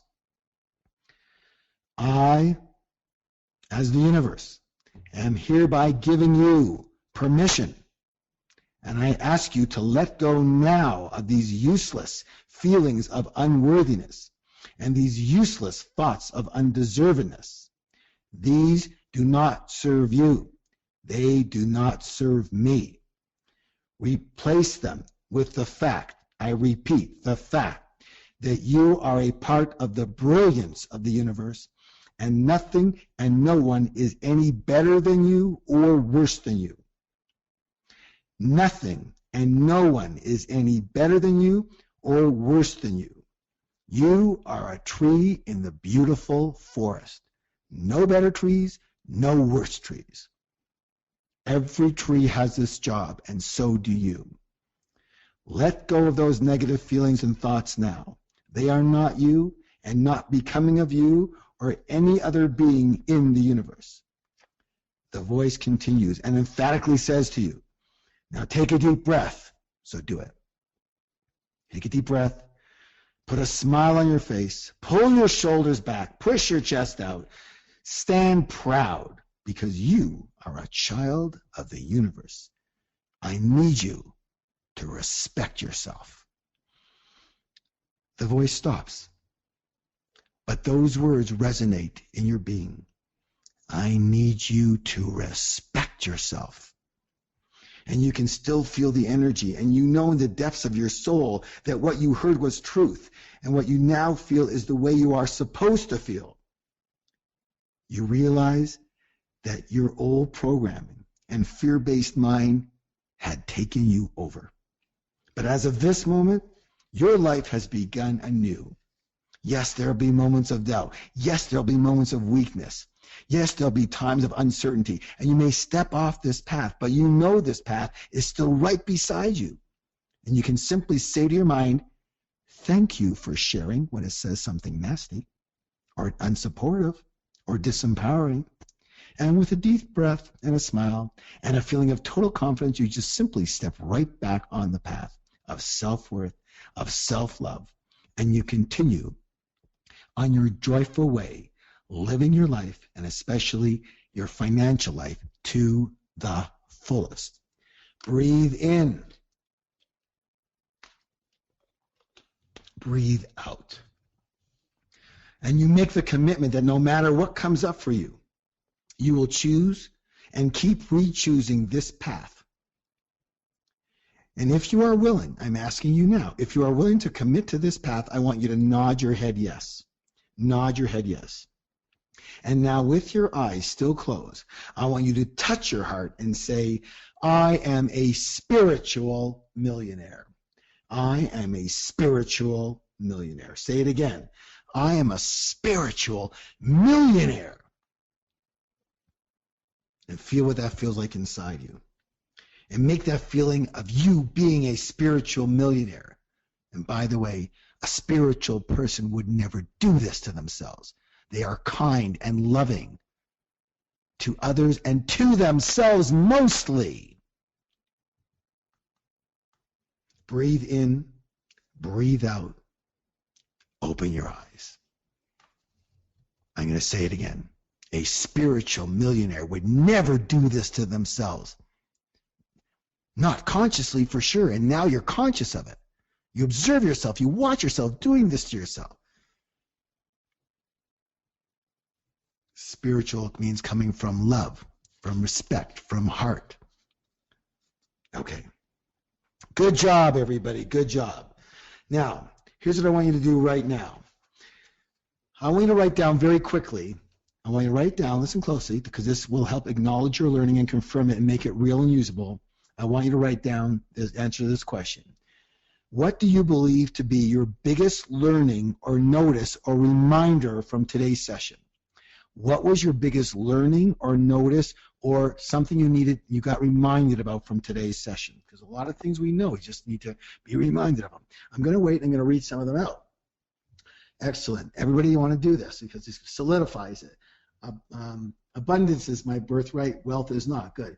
Everything is a story. The universe only knows one word. Yes. Change my story immediately. Let's see here. It's all a story. Wealth is a result. I write my own story. What other people tell you is not about you. It's about them. Let's see. The path of self. I stop punishing myself. I respect myself. Listen, my friends. Listen closely. Yeah, if you can't respect yourself, do you think you can respect others? Here's your easy answer. What do you think it is? No. Okay. Action conquers fear. You earn wealth when you deserve it. And you deserve it by what? By earning it. Okay, you earn it. You don't just fall on your head. I need to rewrite my life. I don't need to rewrite my life. Rewrite it now. I already gave you that instruction. Okay, you rewrite it right now. Start now. Okay, it's just a story. Excellent. Excellent. Very good. It's all about the story. Do the actions. Good. Congratulations, you guys. Congratulations. Okay.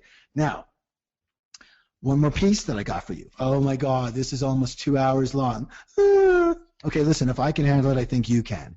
Okay? You understand that? You know, sometimes in my courses, I'll be there most of the night. And the reason is simple. Listen, your time is valuable. I get it. But for you to get these type of lessons, I'm going to tell you right now, I'm going to say one more time. I've been very, very blessed. I am not a millionaire. I am a multi, and I'll go on for a few minutes, millionaire. Okay, I've been able to help millions of people, at least 1 million from all over the world.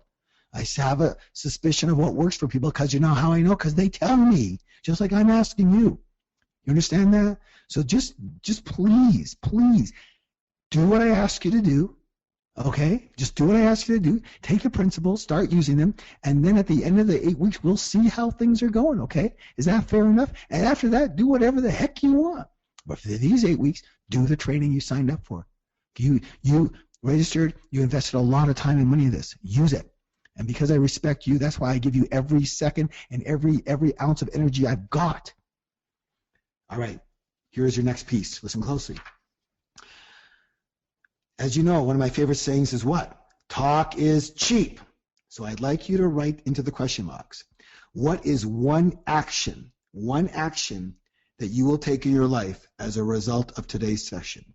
And make it as specific as possible. One action. Don't be vague. Make it specific. All right?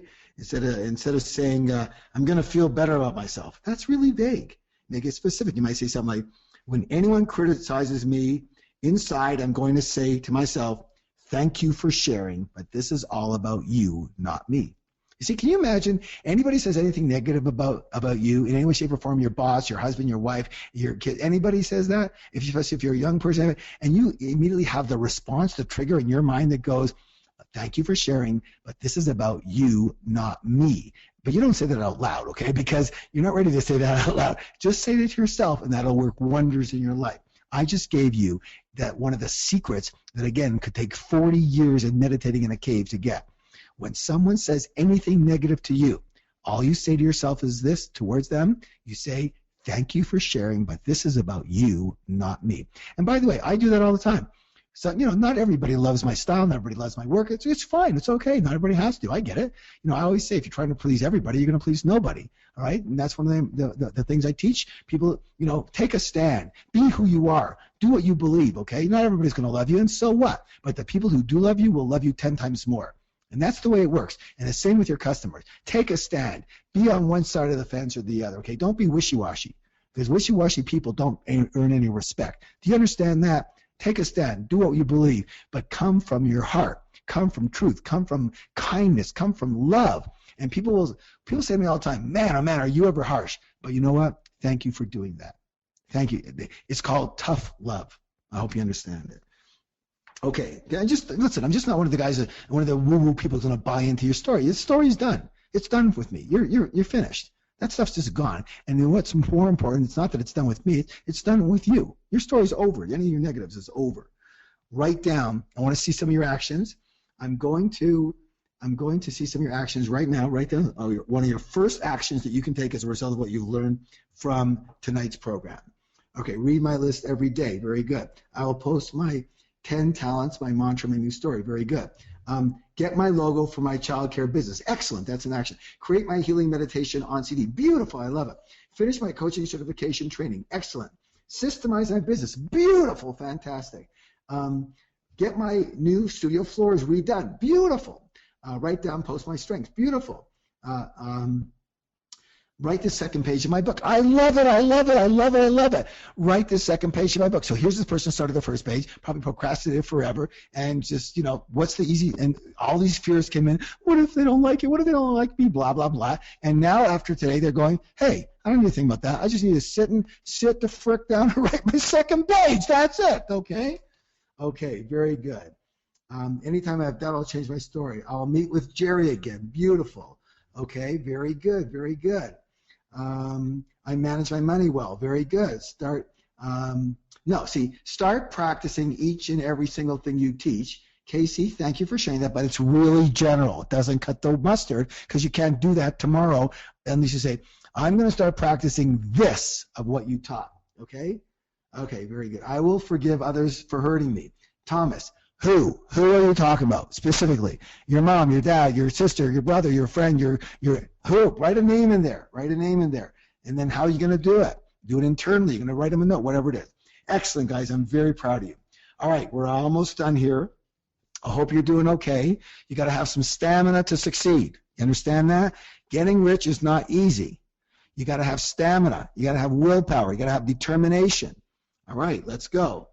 Here is your, oh my God, he's not going to give us another little bit of homework, is he? And now a little mantra, is he? That there's no way he would do that again, because I'm not going to fall for his trick this time, because I'm actually going to do it so I don't get hung up next time at the beginning when he actually asks us if we did it, so I get to see myself in the mirror. Here we go. This is your mantra, your declaration for the week. Are you ready? Here it goes. This week for your homework, you're going to have a mantra and a declaration to repeat. Now, knowing that you can't give what you don't got. You can't give what you don't got. In other words, it's got to have it inside you before you can give it to others. I want you to repeat this mantra when you arise in the morning, before you go to bed at night, before you go to sleep, and before each of the meals. So let's say you eat 3 meals. So in the morning is 1 time. Each meal, 3 meals, is 3 more times. And before you go to bed, you sleep, is 1 more time. 5 times a day. When you say the mantra, you say it 3 times. The mantra is only whatever, like 9 words. So 9 times 3 is 27 words, and then go to sleep. Okay, got it? Very simple. This is not hard. You can say it to yourself. You can say it out loud, depending on if anybody's there. Here is your mantra for the week. Listen closely. I love myself. I honor myself. I respect myself. I love myself. I honor myself. I respect myself. I love myself. I honor myself. I respect myself. So be it. You're going to do that 5 times in an entire day in 24 hours. Do you think you could do this? Harry, I'll tell you what. Those of you who do it, your chances of success will explode. Those of you who can only do it some, your chances of success will be iffy. And those of you who just won't do it, you're going to have a tough time. It doesn't matter what teacher you got. It doesn't matter how well you're doing that. You should probably end up losing it. You could end up losing it, like a lot of people do, because you're not willing. You're not willing to learn. Why on earth would you get on a program and stay on with me for 2 hours and more and then not do the freaking little thing I asked you to do? Again, I want you to do it for what it is, and I want you to do it just to do what you said you would do. So if you're willing to commit to doing this little mantra, as I gave it to you, for 7 days, 5 times a day, that was it. Okay, 27 words. I want you to say, yes, I commit. I want you to say, yes, I commit, and I will see your name beside it.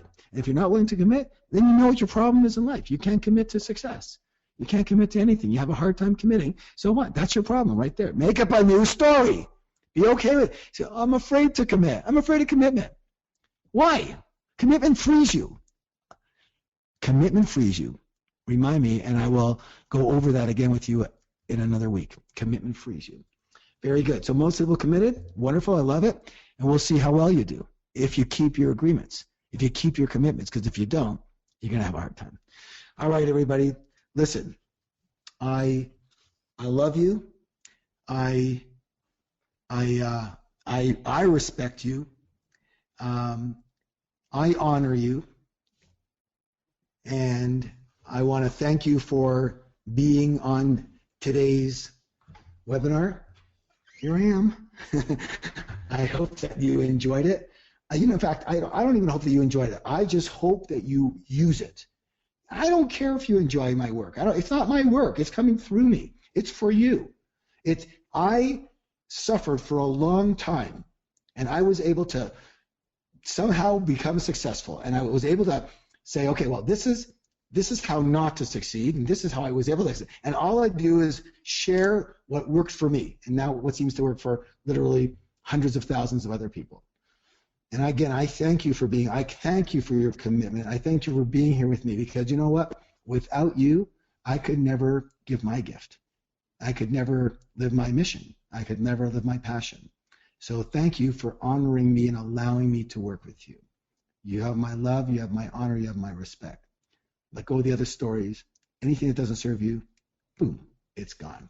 Understand? Just go, that doesn't work, out, and replace it. I love you. See you next week.